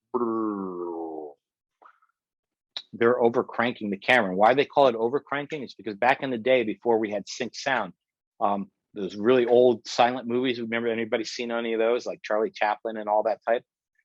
The camera operator, there was no motors. They actually sat there and cranked the film through as they were going. And so you weren't perfectly cranking at the right speed. If you slowed down a little bit and then sped up a little bit, you get that weird herky jerky feeling. And I always like to think that. I imagine some, camera operators might have been drinking a little bit on the side, and they're like cranking, and then they get a little tired, and they get fast again. and created that weird movement. If I put more frames through the camera per second, let's say I shoot at 48 frames a second, but I play it back at 24 on my playback system, I'm going to get slow motion. And so where could I use slow motion? Well, I could use it to emphasize a moment. If I undercrank, which means actually going slower, running less frames per second through the camera, I'm doing time lapse, which means I'm taking a good amount of time and squeezing it down to less. So if it's 24 frames a second to make a second of time, and I shoot 12 frames a second, but then play it back at 24 frames a second, that 1 second now becomes half a second. Does that make sense? So you see time lapse and stuff, that's where that's used a lot. So again, more frames captured per second than the playback rate. This is going to make slow motion. So for example, if I capture 48 frames a second and play back at 24 frames, I get twice speed slow motion, because it's going to play back 48 frames, and that's going to be twice as fast motion going through. That means it's going to be twice as slow. So the faster frame rate you run through the camera, the more slow it's going to play back later on. So 48 frames, you can do 28 frames, you can do 72, 96, 120. Some cameras go up to 40. Some high-speed cameras, there's really high-speed cameras that can do thousands, if not 10,000 frames a second. All specialized cameras for the goal of slowing down time. We'll talk a little bit more about that. So why do I want to do this? Slow motion, I'm going to do it to create drama on a grandest scale to achieve a deeper impact. So just like I said about the fight moment, the punch is going to happen, and it's the last punch that the boxer's going to get that shows that he's going to go down, he's out for the count. I may want to make a slow motion moment there to emphasize it for the audience so they get more data to process. So that's a good reason to use slow motion. So here we go. Let me back up 1 second. So here we go. Everybody's seen The Matrix before, right? So no spoilers here. So take a look at how they use overcranking in this shot during the fight between Neo and Smith. And I think this is the second Matrix or the third. I can't remember which one it is. I think it's the second one. Notice during the fist fights, notice the punches that happen, and notice when they super slow it down to get these really emphasizing these moments in the fight. Jump back a little too much.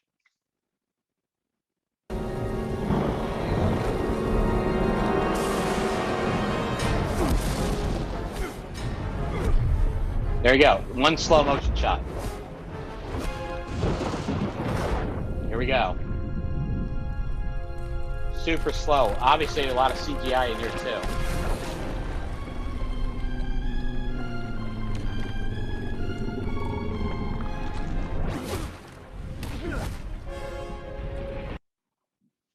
So everybody see how that kind of emphasized that moment in the fight?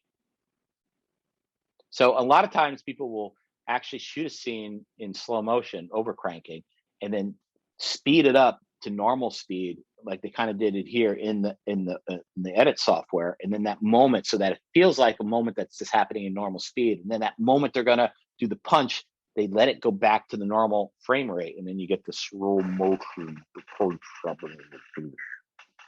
And that's a very cool technique to do. And we can learn how to do that in this class if people play around with overcranking with their cameras.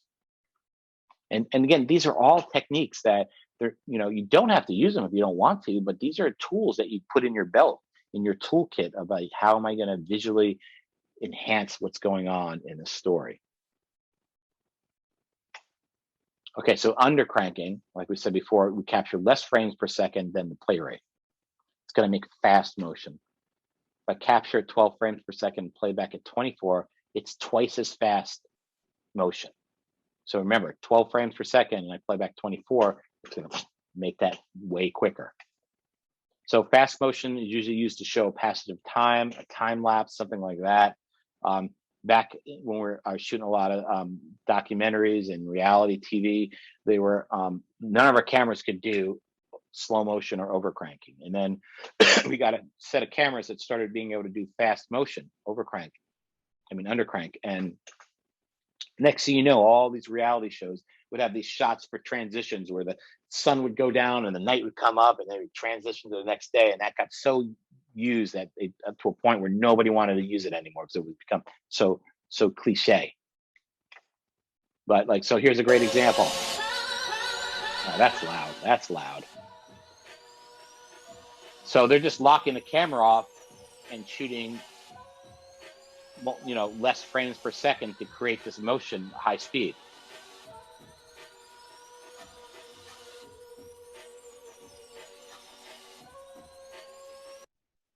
Now, the thing about under cranking like this, you can just put the camera down, lock it off, let it roll normal speed, and then speed it up later in post, and it'll work out pretty well. But you might want to do that for like something where you go from day to night to day, because that might be way too much data for your discs or anything you're capturing on your camera. So in those scenarios, you definitely want to make it under cranking and just do like 12 frames a second or 1 frame a second, depending on what amount of time you're trying to capture. Some good movies from Ron Frick. Anybody heard of that director? If you want to watch some really unbelievable time-lapse stuff, go look at a movie called Koyaanisqatsi and one called Baraka. Baraka, sometimes they play at the Egyptian in 70 millimeter. It's pretty brilliant. I mean, the time lapse is all motion control. The camera's moving and dollying, doing all this stuff. It's one of my favorite documentaries of all time. One of my favorite movies of all time. So check it out. I think it's called, I'll spell it out. That's the name of it, Baraka. I put it in the chat. So these are just tools, right? And so we want to think about motion and not just about moving the camera, but also the frame rates we want to work in. What's the aesthetic that I want to use? Do I want it to feel cinematic? Do I want to feel it more documentary, or I want to feel more reality? Well, I got 3 different frame rates I can choose. On top of that, do I want to do slow motion? Do I want to do under cranking and do time lapse? These are all different ways I can modify time and allow me to help emphasize or tell my story a little bit better. So they're not just things you need to use all the time, but they could be something you use. Sometimes you don't even have to have super slow motion. When we're shooting all the recreations for the Ice-T show I was telling you about that I do, we chose to shoot at 36 frames a second. We're still playing back at 24 frames, but we shoot at 36. And it just gives this tiny amount of weight to the shots that makes it look a little bit more not normal. And that worked out really well. And so we shot everything on that. And there was no sound. All the sound was added later. And that became part of the aesthetic choice that we made in making that. Okay, so now we're moving to shutter. So here's the big difference between still cameras and cinema cameras. And this is the place where most people make a mistake. And this is why their stuff doesn't look as good as it should. Photography can use the aperture and shutter to control exposure. So if you don't know too much about still photography, these 2 things, if I have too much light, say I'm shooting outdoors and I want to get a shot with shallow depth of field, and that means I'm going to open the aperture up to 2.8. You don't understand all the things I'm going to talk about. We're going to go a little more detail about it down the road. If it's too much light and it's overexposing the shot, I can crank the shutter down, make it faster, so it cuts more or less light in and capture the exposure and make it work. I can't do that very well in cinematography because shutter speed directly affects motion. So if I do that, it's going to jack the way my image looks. Anybody here play around with GoPros or see GoPro footage? Or how about just your regular camera? Anybody shoot movies with their smart camera? You ever notice it feels very jumpy, the motion sometimes? That's because these things have to use the shutter to control exposure. And when they do that, it changes the motion of the images. So what we're basically saying in cinematography, when we're talking about professional or trying to create something with the most pleasing cinematography out there, we can't use the shutter to control exposure. We can't. It just won't work. It's gonna, if we leave it in auto shutter and it changes the shutter during the scene, it's gonna change the motion and make it look weirder. And it's like, why? Well, why does it do that for cinema and not do it for still? Well, it's because in still we're just capturing one frame, right? That's it. But if I'm capturing 24 frames a second, the motion blur is going to change based on how fast the shutter opens. And now I'm going to go a little more detail to help explain that.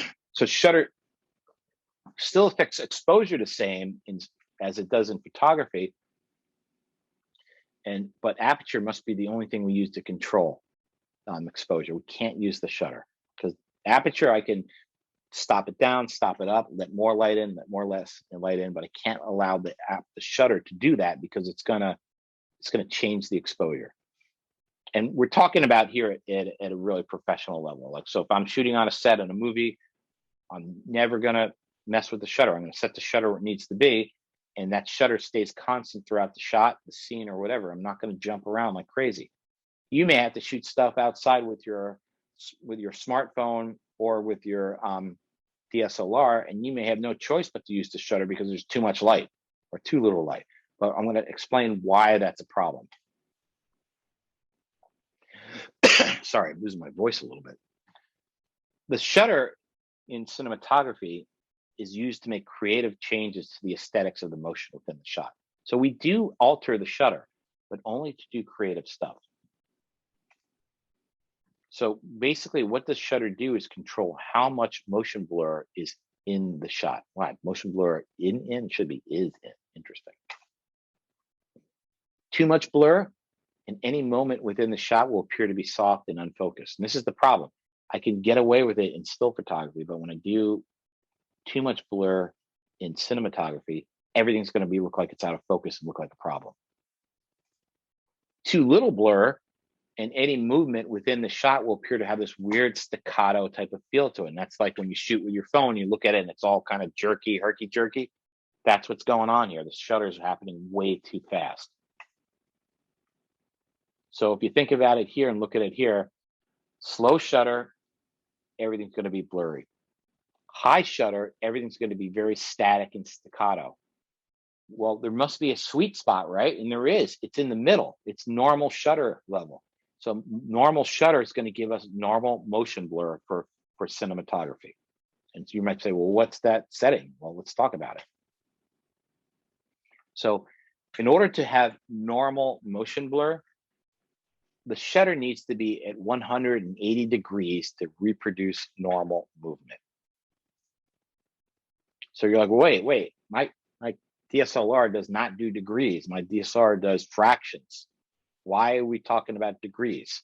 Well, and this kind of goes back to film cinema cameras that used a rotating mechanical shutter. So physically, the shutter can't be any larger than 180 degrees. And you're like, oh, what does this all means? Well, what this means is back in the day, and I got a little demo I'll show you. There was no electronic cameras. There were no digital. There was no compact flash or CF or SD cards, and there's no CCUs or chips. It was all film. I ran the film through the camera and exposed every frame. So the problem is that here's the trick.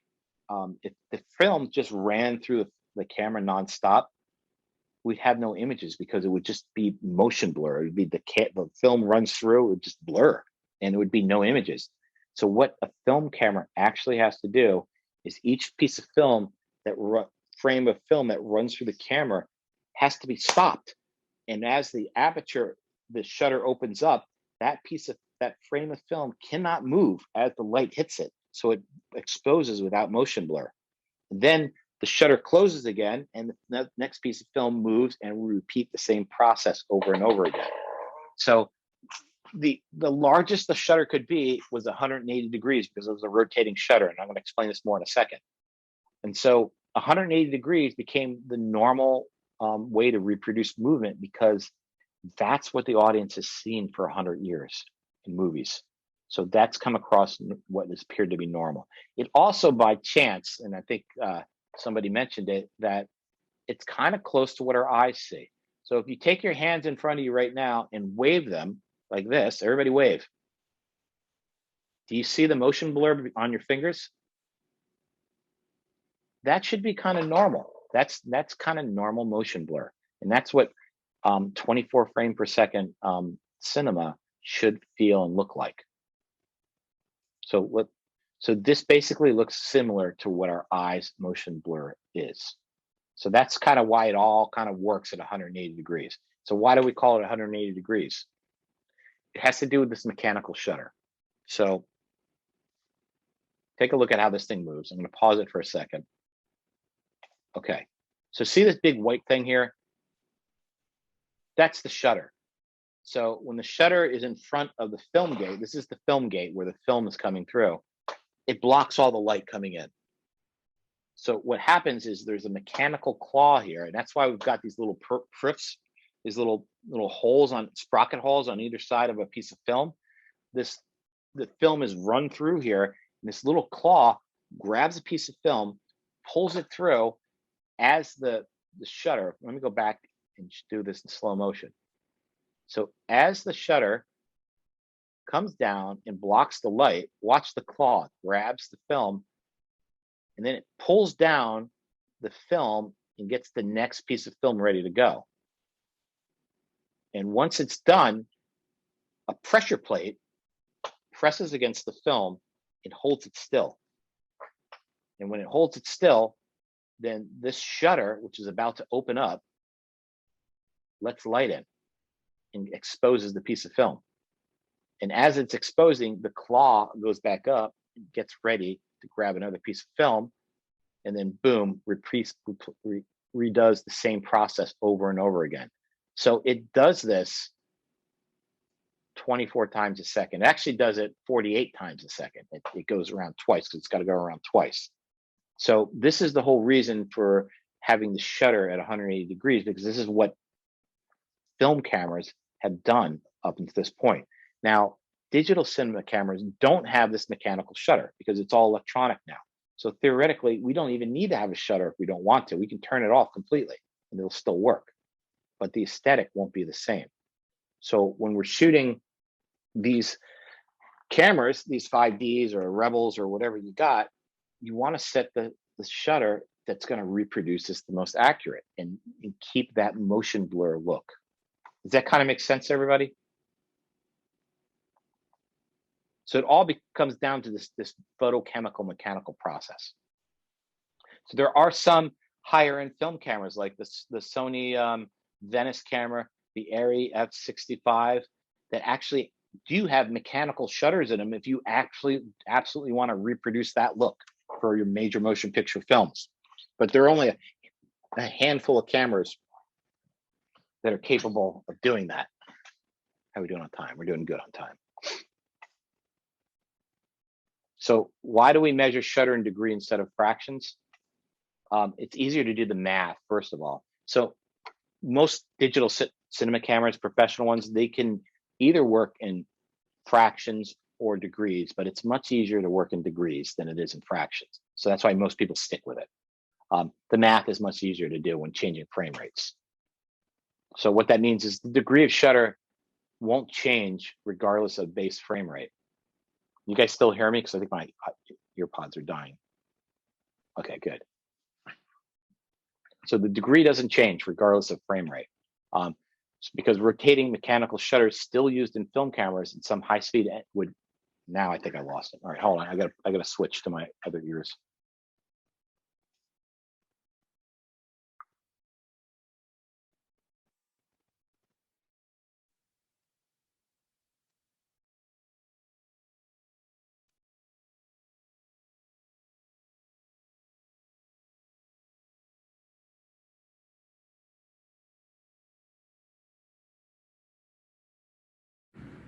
Okay, can you guys hear me?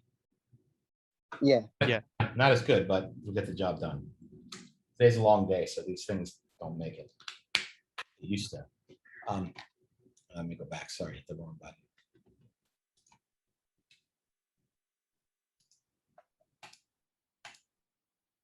So because 180 degrees shutter, regardless of the frame rate, stays the same. And I know this might sound a little bit confusing, but the math is much easier to do.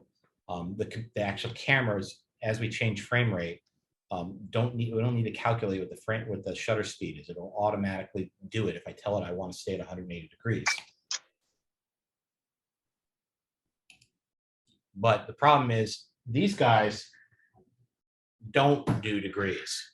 So that means we got to manually calculate the shutter speed for every frame rate that we're doing.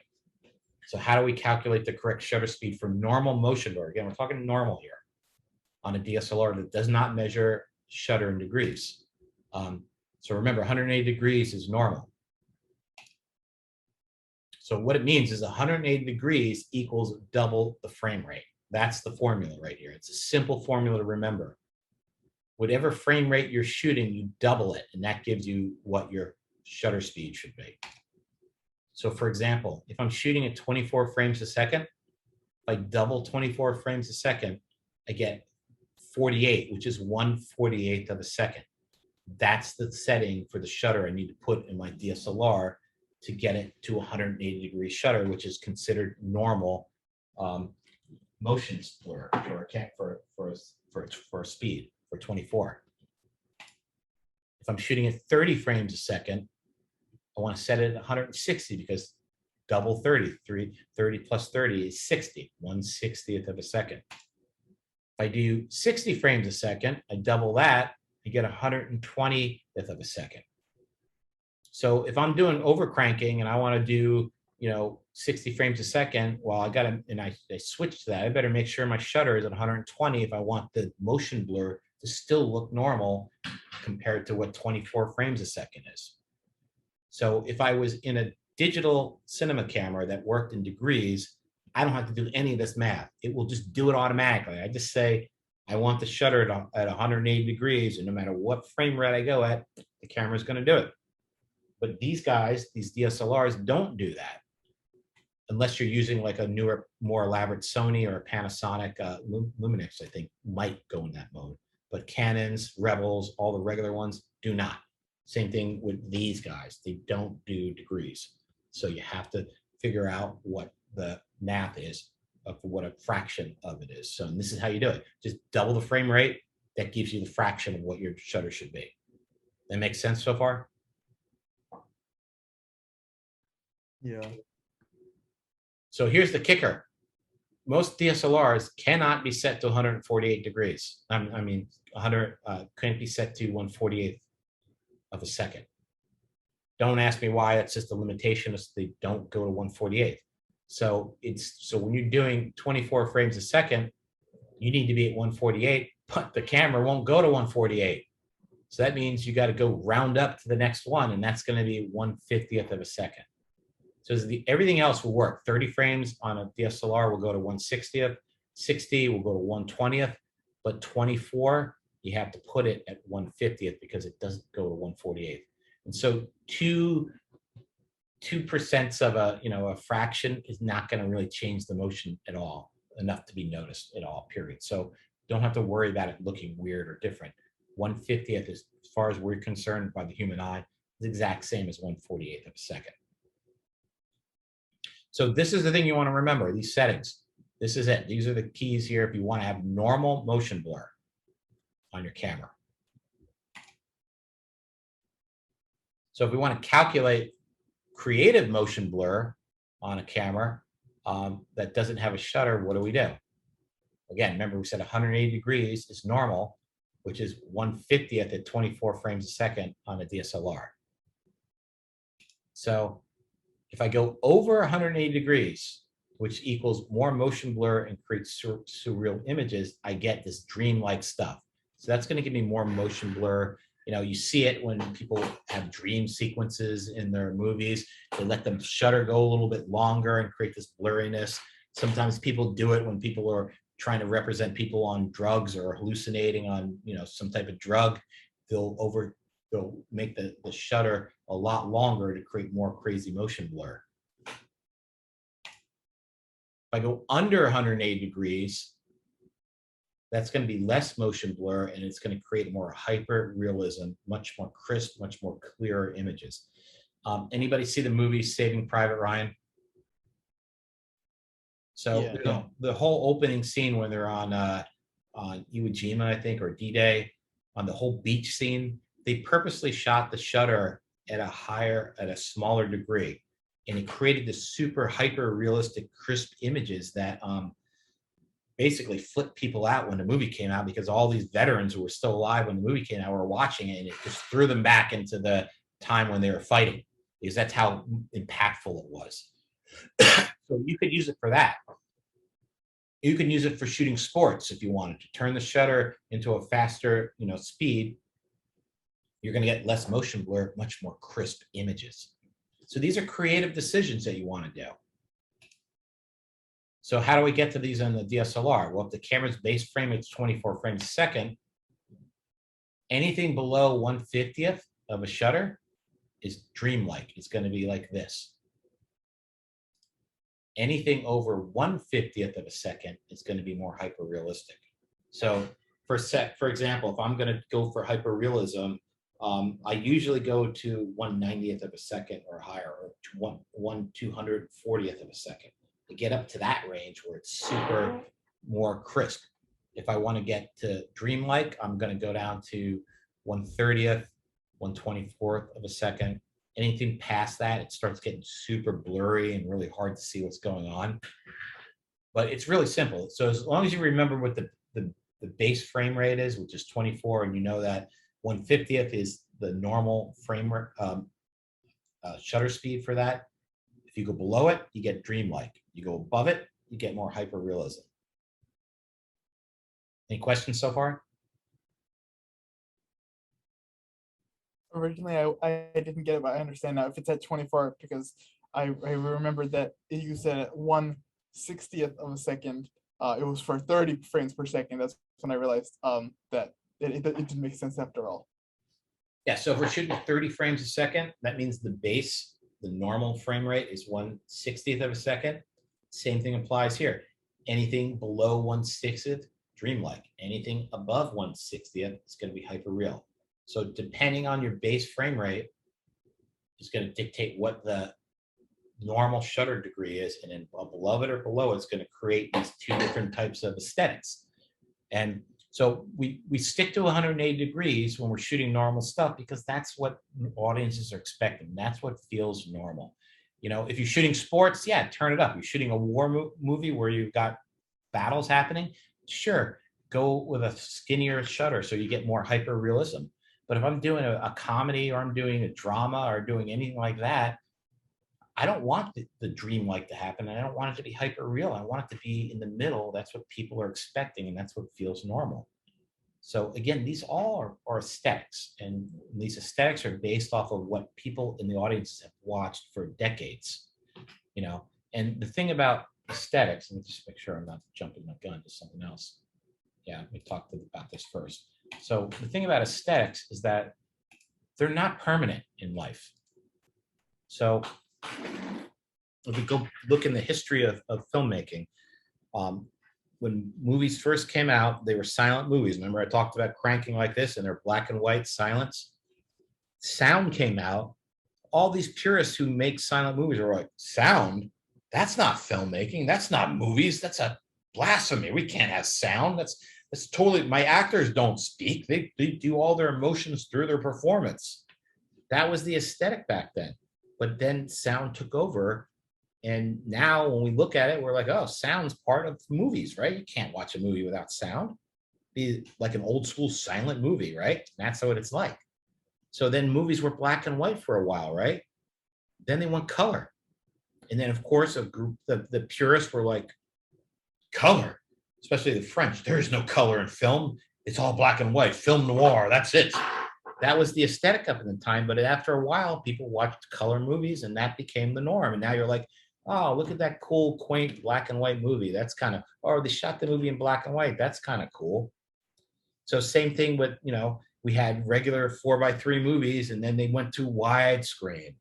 Suddenly widescreen became the norm. Then we had 3D for a while.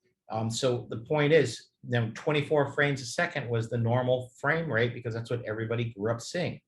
But how many people here have grew up playing high-speed games with 60 frames per second or higher frames rates?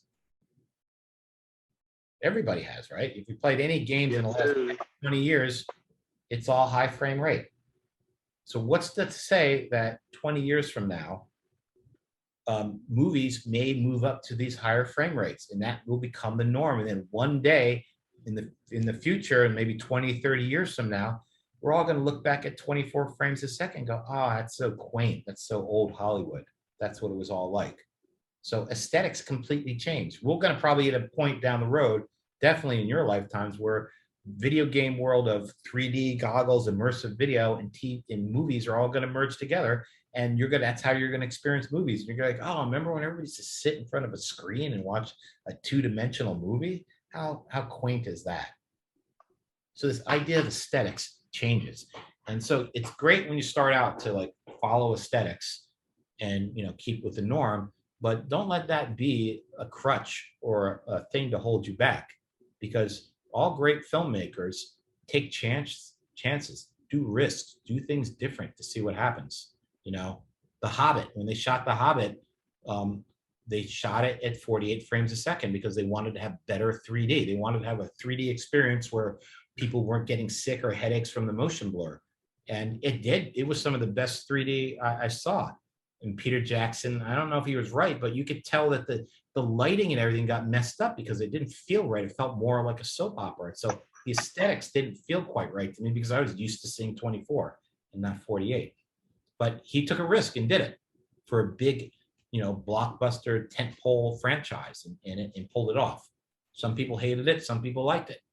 So filmmakers do take chances. And I'm sure when Avatar 2 or comes out 2, 3, and 4, James Cameron's going to push the envelope. He's going to do some different frame rate. I don't know what he's going to do, but we're not telling anybody right now, but there's going to be a moment when they're going to do a change in the aesthetics of filmmaking. We'll all have to see what it is when it happens. Everybody clear so far? Any questions or thoughts? I know this can be a little bit of a bunch of technical stuff. And don't forget, all this stuff's in Canvas too. So if you want to go back and look at, you know, review, you can watch the lecture again, or you can go and the stuff should be in the Canvas there to review it. Okay, so let's move on. Okay, so now here comes the conundrum. If we can't use the shutter to control exposure, then how are we going to control exposure in a cinema camera? And so there's a couple of things in here. The first one's going to be ISO sensitivity. And this is adjust to how sensitive the sensor reacts to light. Now, normally when we do this class, you guys are all on campus with me, and we're actually using these cameras, these 5D Mark III, Mark IVs that are all decked out with cages and everything to shoot with. And we'd sit there and go hand in hand and go through all this stuff. But because everybody's going to be using different cameras, I can't really go into that detail about it. I can talk about theory, and I individually meet with you guys to help you out, to help figure out what you need with your camera. But we're going to basically broadly cover all this stuff. And then if you need help specifically with which camera you have to reach out to me, and then we'll figure it out. Does that make sense to everyone? So in regular still mode, I can use the shutter to adjust and compensate for too much light and stop it, make a short shutter, which means when I have it open just for a millisecond, a lot less light comes in, camera can expose properly. Can't do that here. If I want to keep to these aesthetics, or I want to keep it at 180 degrees normal, or over or under to be creative, I can't use the shutter to be controlling exposure. I may be forced to, and some of you are going to be forced to because you don't have the right tools in order to handle it properly outside. So it's not like if you do it and I'm like, whoa, you used the shutter, you're going to fail for this. No, not at all. It's all about what you have to work with. So we have to be kind of flexible here. So one of the ways to do it is with ISO, which is the sensitivity of the sensor. There's inside the camera, there's going to be a menu setting. It's going to tell you where you can set it, the sensitivity of your camera. Usually it's around 800 ISO, which is kind of normal for cameras today.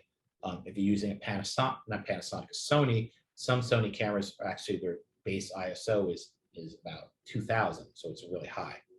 But let's just say 800 ISO. Well, I'm going to go in there and turn the ISO down as low as possible. So maybe it goes down to 200. That's one way to make the camera less light sensitive, and I go outside and shoot and be able to shoot with a more open shutter, not open shutter, I mean open f-stop. Next thing is obviously going to be f-stop, the aperture. So what's the f-stop? Well, that's the little aperture inside these lenses that controls how much light goes through it. So if you ever heard the terms f2, 2.8, f5, f5.6, those are all aperture settings readings, and that's how big this little diopter inside here is opening and closing, letting light in. So the thing about f-stop is the more light you let in, the bigger the opening is, the more shallow the depth of field you get. And so shallow depth of field is one of the techniques that we use to get things to look more cinematic. So if I'm shooting someone in a close-up and I shoot at f16, which is a really tiny opening on a lens, everything's going to be in focus. Everything from a foot from the lens to infinity is going to be in focus. So you won't have any separation. But if I take the same shot and shoot it at an f2.8, that means the aperture is going to be a big opening like this. And that means that the depth of field is going to be way shorter, which means that the background is going to get softer. And that's going to be more aesthetically pleasing, cinematic, dare I say. But the downside to that, if I make that opening that much more bigger, it's going to let more light in. And so normally if I'm using a still photography, I could just take the shutter and make it small, make it faster and cut the light down. I can't do that here. So I had to figure a way around that. So if I'm using f-stop, if I have no choice, I could set the f-stop to f16 and live with deep depth of field. But the real way we control it all is this thing called neutral density filters. And what these are, I think I've got some right over here. Yep.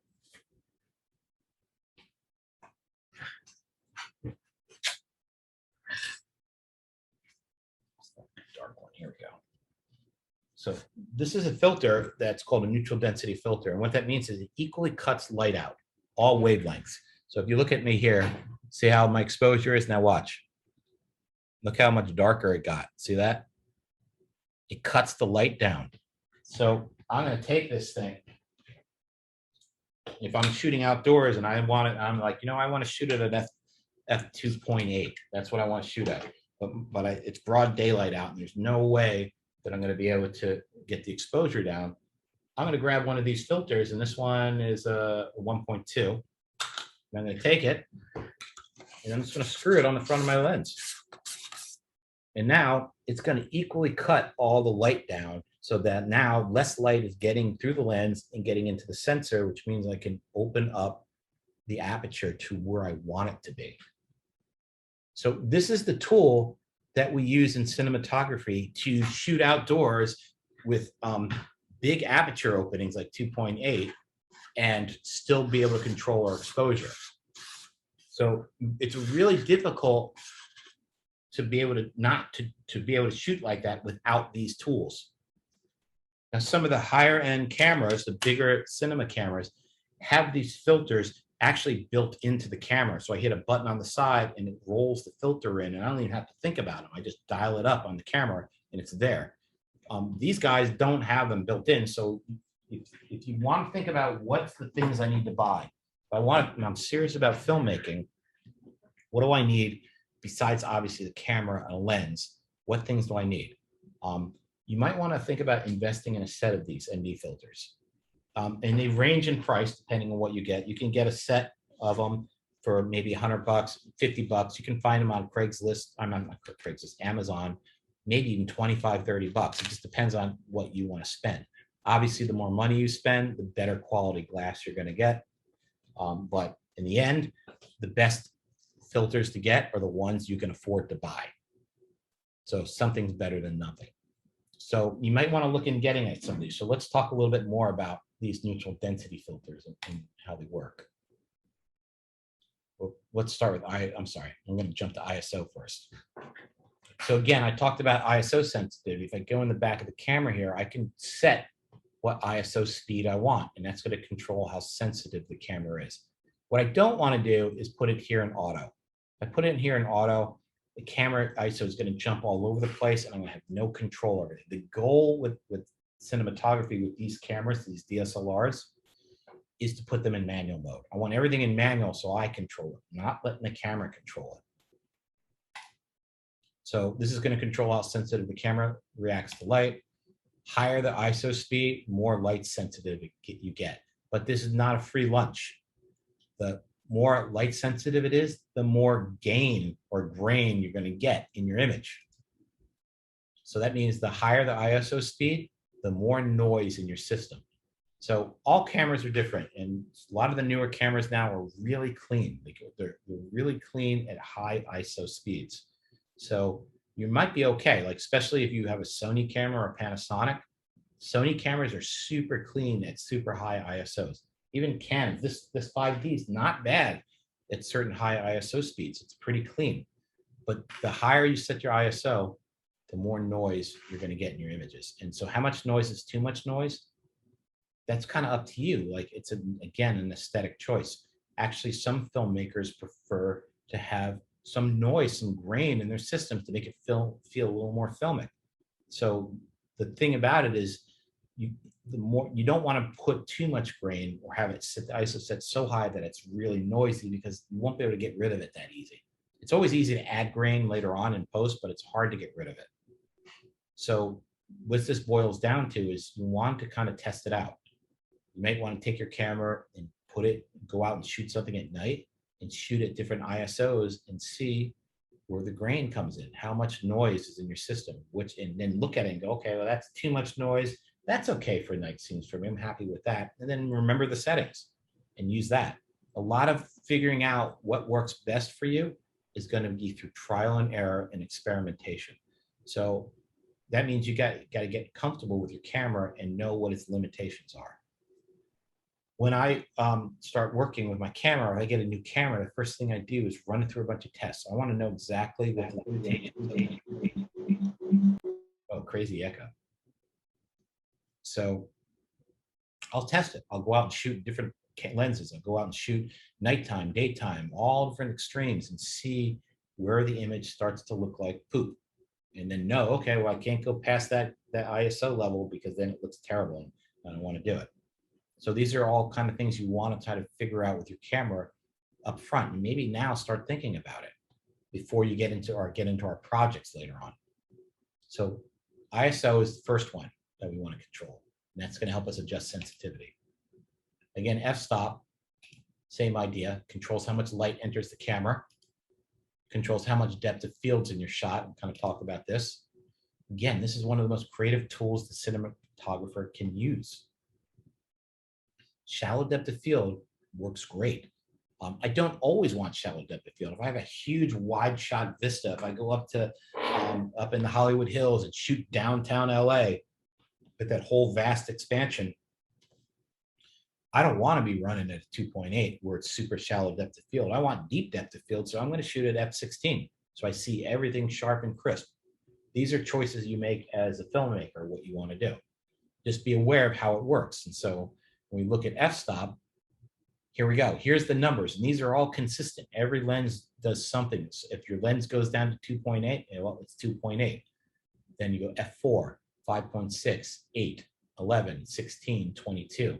Here's the diopter inside the iris, inside the lens. Look how big it is at 2.8. f8, look, it's like that big. Look at f22, how tiny it is, how little light it lets in. So the more light you collect, the less depth of field it has, the more bokeh. And bokeh, if you know what it is, that's the little quality of the blurry out of focus blobs that you'll see in the background.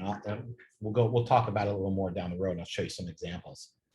But the bigger opening you have, which means the smaller the number, the more shallow your depth of field is. The bigger the number you have, which is the smaller the aperture, which is kind of weird. It's the opposite of what you think. The less depth of field, the more depth of field you have, and the less bokeh you have. So this is kind of the rule here. If you want to figure out what each one of these numbers means. It means how big the opening is. So it's the physical iris that opens and closes to control how much light enters the camera. Again, smaller the number, more light enters the camera. Larger the number, less light gets into the camera. Smaller the number, less depth of field. So you can kind of think of it this way. If I'm focused, my camera's right here, and I have the same focus distance from a subject right here.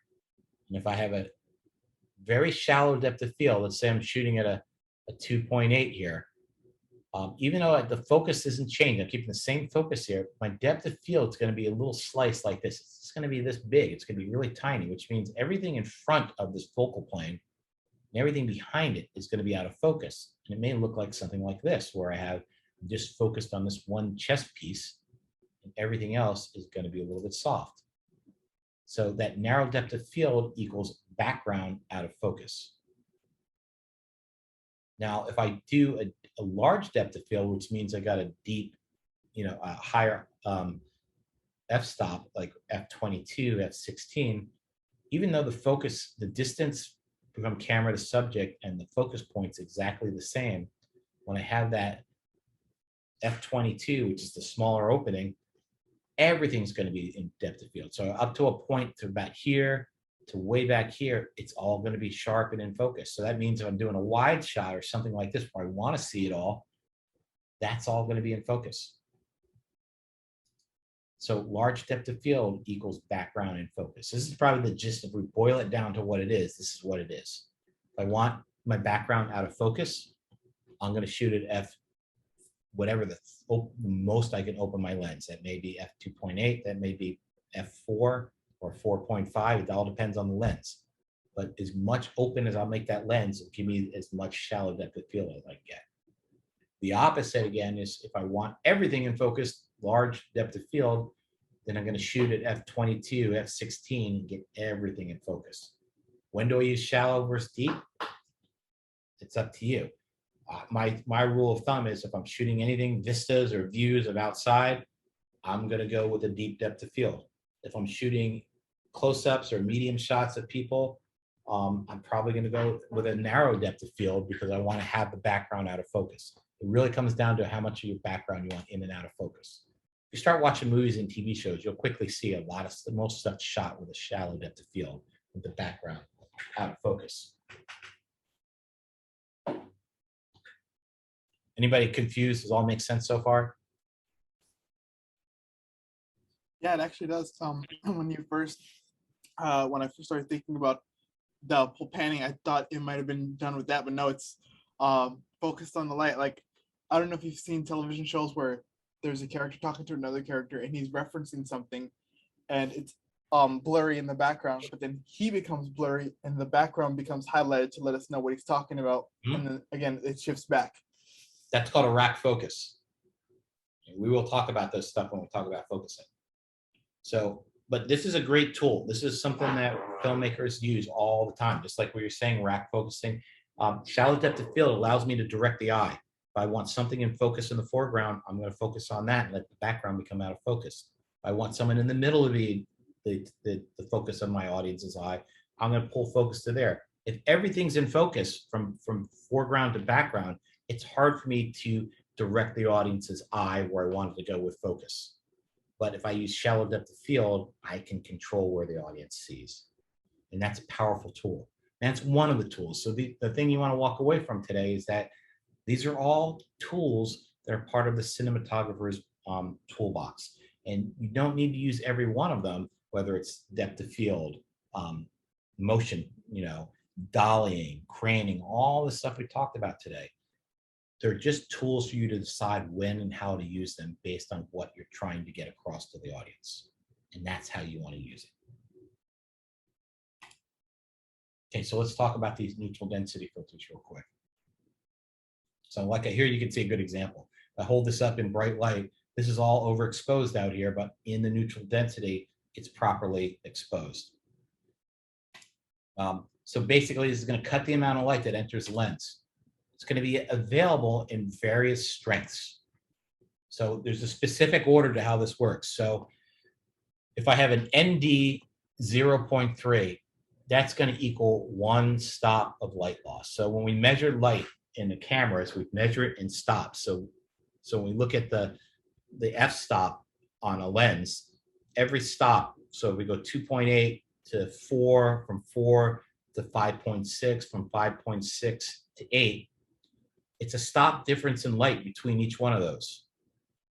So if I'm shooting, I want my camera at f2.8, but in order to get proper exposure, I need to set the aperture at 2.8 for 5.6. That means I need 2 stops of light adjustment. So that means if I put an ND3 in there, it's only one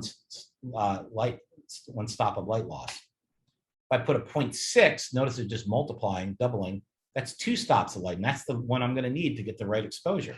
If I go up to 0.9, that's 3 stops, and you can go up to 1.2, and I think they go up even higher than that. But basically, they come in stops. So if I look in this little kit of ND filters here, I've got 3. I've got the 1.2 here. Then I've got the 9 right here. And then I've got the 0.3 right here. Or 6, actually, I take it back. It's probably 6. So and when you get filters, there isn't one that does all. And you can go online and look, and you will find things called variable ND filters, where it basically dials in the amount of ND you want. And you just buy one filter, screw it on, and adjust it. And that sounds really good and cool in theory. And they do work most of the time. But what I will warn you about is that those ones, you really have to spend the right money on them, because there's 2 pieces of glass that work with each other to create this effect. And if you buy the cheap ones, they're going to create distortion, or just the image quality is going to break down. They also, at really high NDs, create a weird artifact that looks like crosshairs and everything in your image, and it will mess up your image. So most professionals don't use variable NDs. We may use them on smaller point of view cameras or stuff like that. But if I'm shooting on a big cinema camera and we need to drop filters in the front, I'm going to be using these type of filters that work, because they're going to give me the cleanest images. Does that make sense to everybody? So these are the ones I'd start looking for. If you need something, these ND filters are going to be, this is the big trick that most filmmakers use that inexperienced people don't use. So when you go outside with your 5D or your Rebel or your Sony camera, and you just start shooting outdoors and you don't have a set of ND filters, well, you're going to turn the shutter up to get the light levels cut down. And when you do that, your motion is going to change, and it's going to look weird, and it's not going to look cinematic. So if you want to have cinematic motion, and you want to keep it a 180-degree filter, you got to crack out a set of ND filters and put them in the front of your camera. And then boom, magically your stuff's going to look much more like it's shot with a cinema camera. So that's probably the biggest. If I was a no frills poor student that had no money whatsoever, I had my camera, what's the first thing that I'm going to buy or save up for? It's going to be these neutral density filters. They're going to be the big thing that's going to change the best bang for your buck. That's going to change the quality of your images when you're shooting outdoors. Now, obviously, when you're shooting nighttime or indoors, you don't use them because there's less light. And that's not always the case. Sometimes you might still be in a bright room. What if you're inside and there's sunlight coming in through the window? You're probably going to use an ND filter. Any questions so far? Do you think you would need them for bright, like city lights? Is there any case where that would be, where they would be necessary? You mean at nighttime? Mm-hmm. At nighttime, like you're in the city and, like say you're in a bright area, like some areas can be like Times Square, right? How it's bright in the middle of the night because of all the screens. Do you think that you would need to use it there? It could, yeah, absolutely could happen. It all depends. And so basically what you're going to do, let me just back this up for a second. Back to here for a second. This is your flow chart. This is your list of things you're going to adjust. So if let's use your hypothetical, I'm at Times Square and I want to shoot there. So first thing I'm going to do, and it's nighttime, I'm going to check the ISO sensitivity.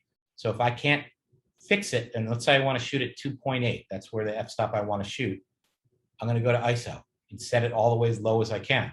That's my first thing I'm going to do. And if that controls it, then I'm perfect. So second thing, I may get it close and go, you know what? Yeah, I can still adjust the f-stop a little bit and maybe do that. And that might do it. But let's say I really, really want to shoot at 2.8 and I'm a stickler for shooting at f-stop 2.8. ISO sensitivity doesn't do it. Well, then I'm going to break out the neutral density filter.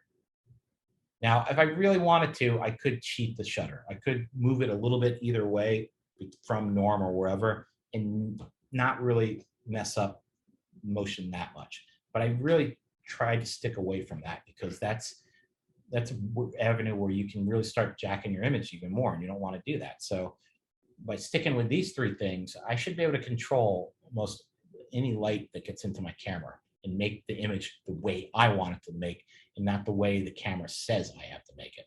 That makes sense? Anybody have any other questions or any thoughts so far before we move on? I know it's a lot of information, but we got to kind of hammer through this. And again, you can go back and rewatch my boring self on the videos, or go into Canvas and look at some of this stuff to kind of get your brain caught up on it. I think I've got a link in there for some stuff too, so I'll have to go back and look. But we got through all this. I'm trying to think how much more I want to talk about tonight, because that's a lot already. Yeah, I think that's where I want to hit it at. So if you go back to Canvas.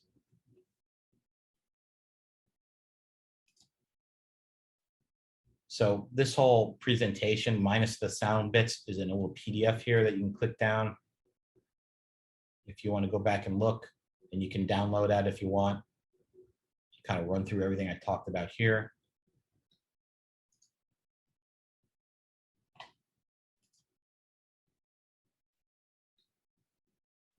Same thing if I go back to module, sorry. There's a whole shutter speed versus shutter angle explained. I found a little video here that kind of, this whole little breakdown that kind of explains it even more into detail than what I went through. So if you really want to get another little deeper into this whole idea of shutter speed explained and everything, and angle, go check this out, this video. It shouldn't take more than 10, 15 minutes of your time.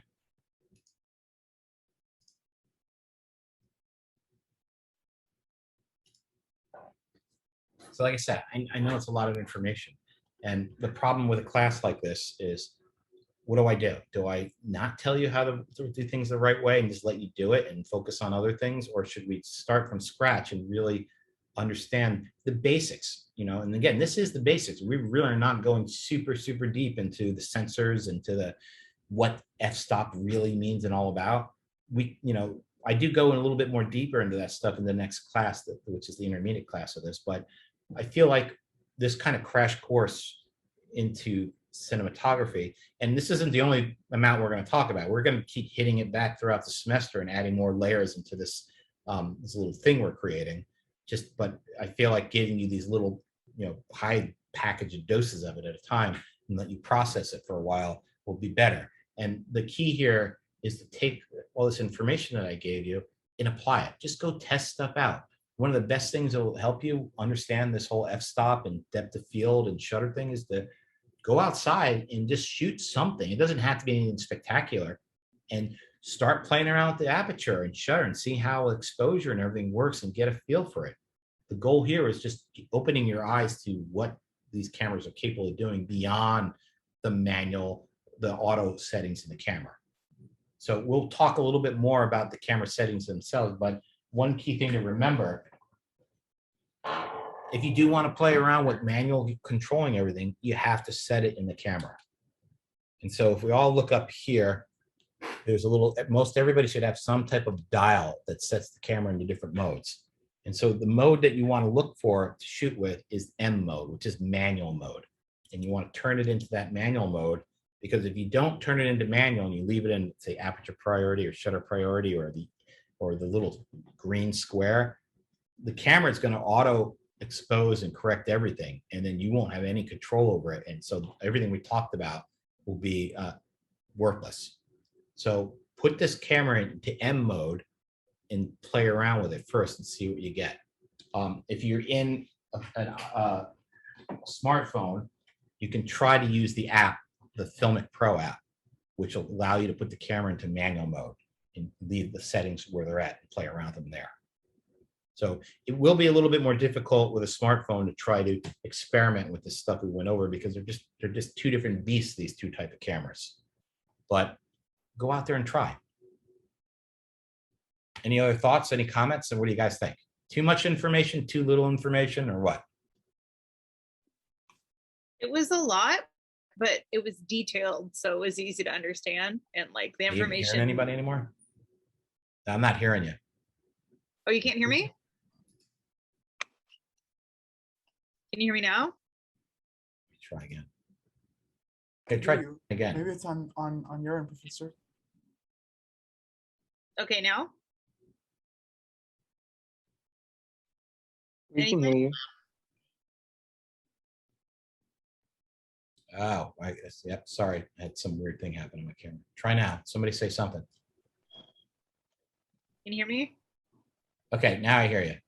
Okay. No, it was it's really detailed, and I feel kind of silly because I used to be a photographer at a theme park and they would just give us the settings and I never knew what any of it meant, and they never taught us what any of it meant. But now that I'm going through it and I'm thinking about the indoor locations, the outdoor locations that we have, it makes sense. Okay, good. But I never knew that before. And then something else too, you were talking about like the crime show that it's like a true crime show that you're working on right now, right? That has, you were talking about that it's got a lot of like a more shallow depth, like it's got a blurrier, it kind of triggered me on Monday when you were talking about Oxygen. I was on a crime show for Oxygen, and when I got to step back, and if the camera guy was doing something, I got to look at it.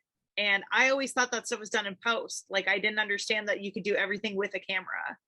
And so I noticed that as they were shooting it, because it was one of those where I think they weren't paying us enough to show our faces. So our faces were kind of blurry. Right. But it was interesting to see that all of that could be done on the camera. And now it's like adding up in my head. It's kind of silly, but I've already done these things. And now I'm looking at it. I'm like, oh, now it technically makes more sense what was going on. So. Yeah, the reality is that it all happens in camera. You can try and do focus and all this other stuff in post, but the problem with that is A, it never feels as organic and natural as what you do in the camera. B, it takes up a lot of time and resources, so it costs money. And C, it's never going to look the same. So nobody does it unless it's a specific aesthetic that they're doing there, they're going for. Or we're doing something that's composite shot where we have different elements that I'm shooting in like green screens and background plates, and then we're combining them later on in post. Right. But 90% of everything is done right there with the actors in the camera internal. The more you can do in camera, the better off you are down the road. That's the philosophy you want to try and follow. Anybody else? I got all these people being quiet at the bottom. Nobody's got anything to say or thoughts or comments? So the frames per second is what gives like a movie or a TV show that dreamlike or that lifelike picture resolution stuff. It's the frame rate, but remember, it's this playback speed. Because I've been looking at movies and TV shows, and they have like that standard picture resolution, and then I look at Curb Your Enthusiasm, and it looks so lifelike, like the picture feels like it's real life, like you know. Yeah, I think they might. I think they shoot at 30 frames a second on Curb Your Enthusiasm, but also don't forget we're only looking at one piece of the pie, the puzzle right now, the camera end of it. We haven't even talked about lighting. We haven't talked about motivated lighting or talked about any of the other stuff that goes into it. So a lot of times when you're seeing these images on your favorite movies or TV shows or even decent, YouTube channels, there's a number of things happening at once. So it's everything from the settings of the camera, the frame rate they're shooting, the type of camera they're using, the lighting, everything comes together to create that aesthetic. And so it's a bigger thing than just, a lot of times, a lot of people mistakenly think, oh, well, I just need buy the right camera. Once I get the right camera, everything's going to magically look like it's coming all out of Hollywood. And that's far from the case.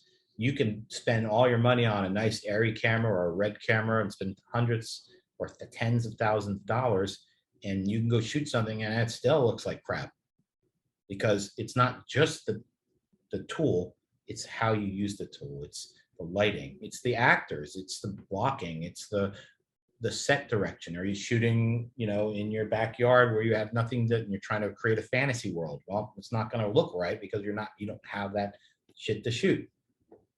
So it's a bigger piece. These are all little pieces of a bigger product that we're talking about. And what I hope is by the time we get halfway through the semester, you guys will have the knowledge and the ideas to put them all together and start seeing how this actually works and how you do it.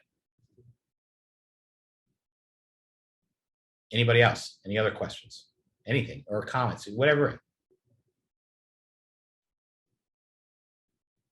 Is there a specific brand of neutral density filter? Yeah. I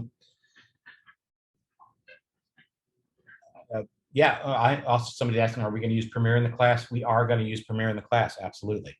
That's what we're going to be editing on. But brand of neutral density filter, there are a couple. Unfortunately, the more money you spend, the better you get, just like everything in life, right?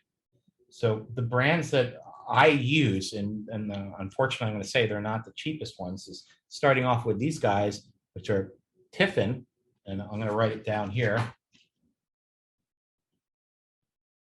in the chat.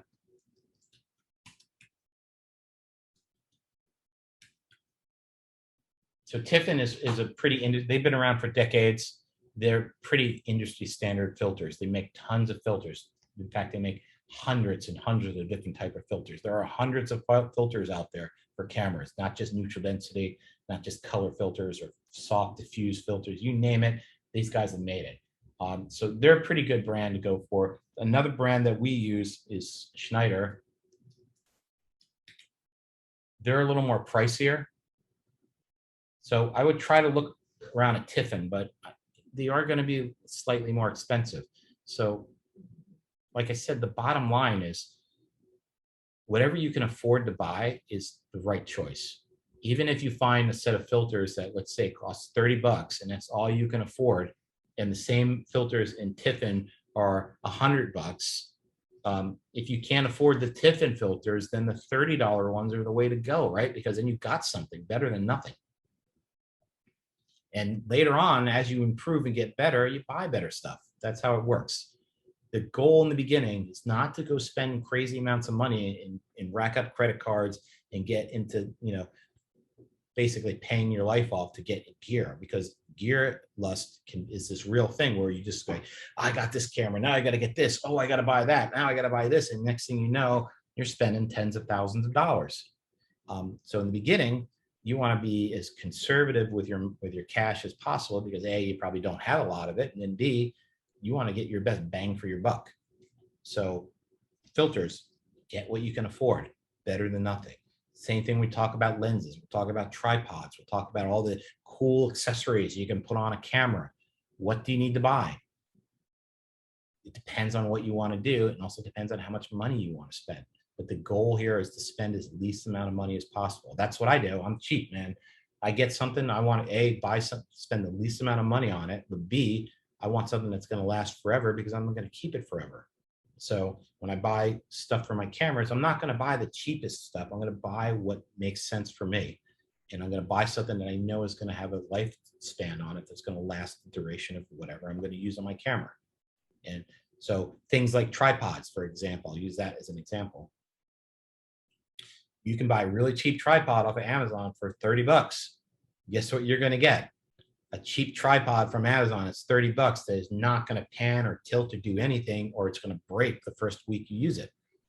So tripods, unfortunately, are things that are not cheap. And that's, again, one of those worlds where the more money you spend, the better it is. And so to put it in perspective, like the big tripods that we use on set, I think I may even told you guys, $15,000 for a tripod. But that tripod will last 50 years and it is amazing. It will not break. It will, the most fluid pans and tilts you can imagine. But can I afford that? No, I'm not spending 15 grand on a tripod. So I'll buy the next best thing, which is called a Sackler tripod. So I bought one from one of my first one I bought like 20 years ago for one of my smaller cameras. It cost me $1,200 when I bought it, but that was 20 years ago, and the thing still works today. So in the beginning, you're like, oh God, I don't know if I want to spend this kind of money on this thing. But if you spend the right amount of money for the right thing, that's going to last for a long time, like a tripod, then your investment was just made in something. I don't have to worry about a tripod for a while. So these are things you got to weigh in on where you make your investment in. But again, we'll spend more time talking about what to buy with cameras, probably in a week or two, a couple weeks. Any other questions or thoughts or anything? You think it'd be easy to make a makeshift dolly? I know you gave the story earlier that you were pushed in a wheelchair while you filmed it, but what if you took a tripod and you took one of those shopping carts that you see people push that they sell at stores? You put a piece of cardboard inside of it and you stand the tripod in it, and then you push the shopping cart along the way like a dolly. You think would that come out as the same quality as having an actual dolly? Unfortunately not. And there's a couple of reasons for that. The first reason is that a shopping cart is designed just to carry. And anybody here go shopping? Okay, you know when you get stuck with that crappy shopping cart and it's like got the wheel and it's like like that? Imagine your camera on that doing that. So they're usually not that good. Usually the best thing is to find a wheelchair because they've got the big rubber wheels. They've got a great thing to grab onto, and you can do stuff like that. There are some inexpensive dollies you can find that are called doorway dollies. In fact, you can go on YouTube or go on, do a Google search for DIY dollies, build your own, and you'll find plans where you can probably build a decent dolly with some skateboard wheels and stuff from Home Depot for under $100, maybe even cheaper. You get PVC piping. So there's a lot of cool things you can do. In fact, we're going to talk a little bit about inexpensive lighting and stuff we can build and buy from Home Depot instead of spending all the big bucks on all this high-end stuff. So you'd be surprised at what DIY stuff you could find and what people have done to get around this, because dollies are expensive. Even a Dana dolly, which is kind of a dolly that sits on rails that you can move around. We have one in the school. To get the right gear and get the whole thing, it's about $1,500. So who's got that kind of money? I don't know. But if I could build something out of PVC and skateboard wheels for $50, and it does almost that job, almost that thing, almost as good as you need right now to get going. Again, this is all about practice, right? Remember that 10,000 hours I talked about? You want to get in there and do it. So if you want to learn how to move the camera and put it on a dolly, you can't afford a dolly, go find the instructions to build one and do it. You get that time in and do it. Skateboard, I didn't think about that. I was thinking about the kind of carts that people put their laundry in, one of those, but those are still kind of rickety. Doorway, but I guarantee you'll find it. In fact, you probably can find a kit on Amazon really cheap. They're all out there. There's so many. What I would suggest is, like, when I start talking about all this stuff, you can go and find things really cheap. You can make I'll tell you right now, here's a quick one. Do you want to make a poor man's Steadicam, like have that camera float smoothly, and you don't have the money for it? Go buy a couple 2x4s and build a 2x4s, and build a little thing to put the camera on in the middle of it. And on each end, you have two people hold each side of the 2x4s like this, and just walk like this. Because it's two different people, it's going to cause the camera to float a little bit more and be more floating. 2x4s, you can do it. Major motion pictures have done that in the past to get it going. So there's plenty of opportunity out there to find creative, cheap ways of making a camera move without breaking the bank. Anybody else?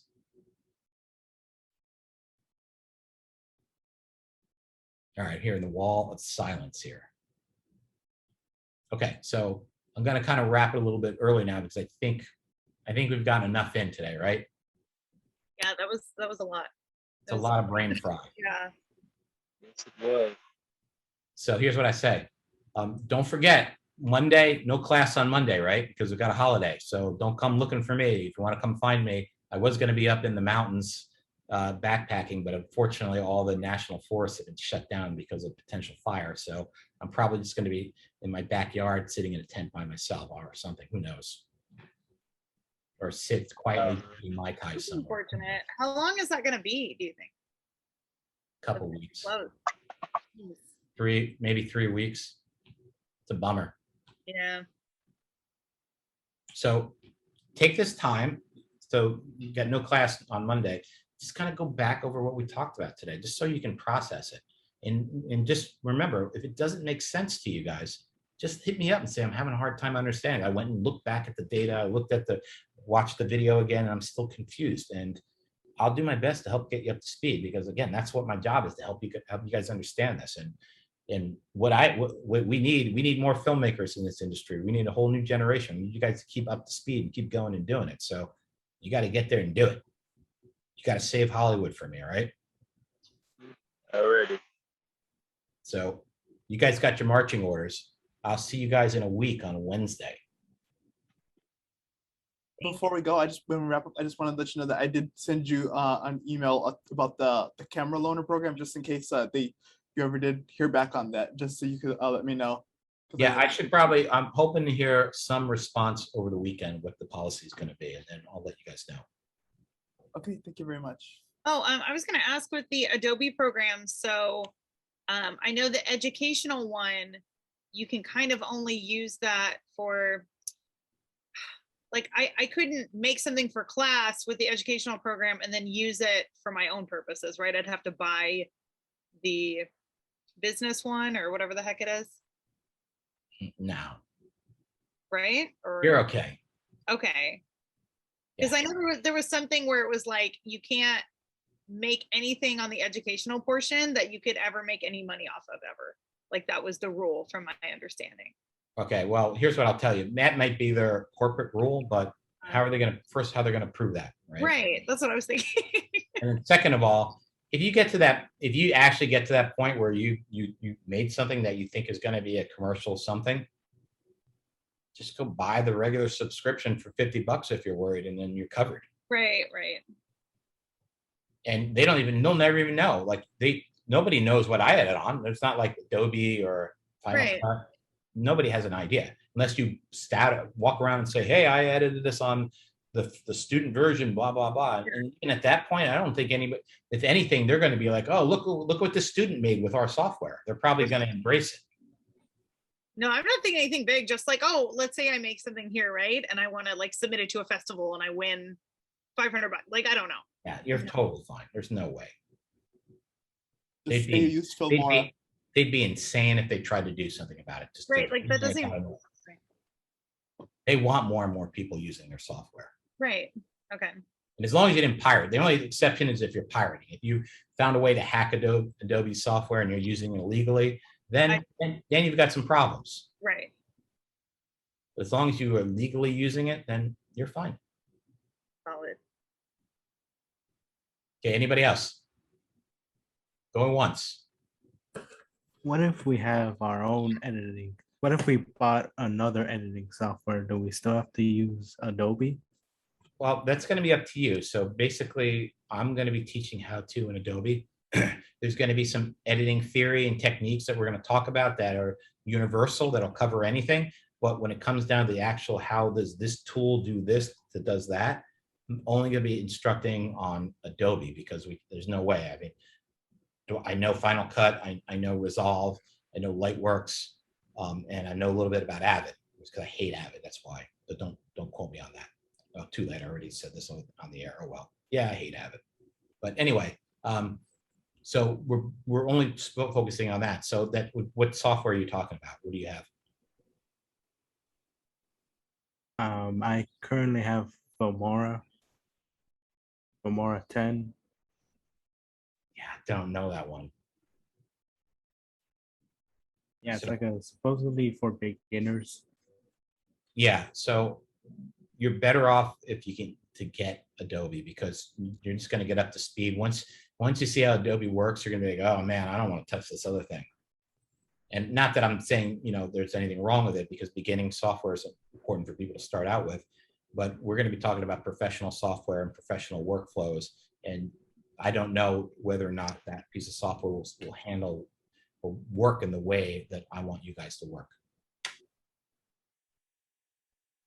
Okay. Yeah, and we'll talk about alternatives, because you know and I should hear by this weekend. I'm pretty sure they sent all the licensing out so that everybody who's in all these classes will have access to Adobe's Premiere for free.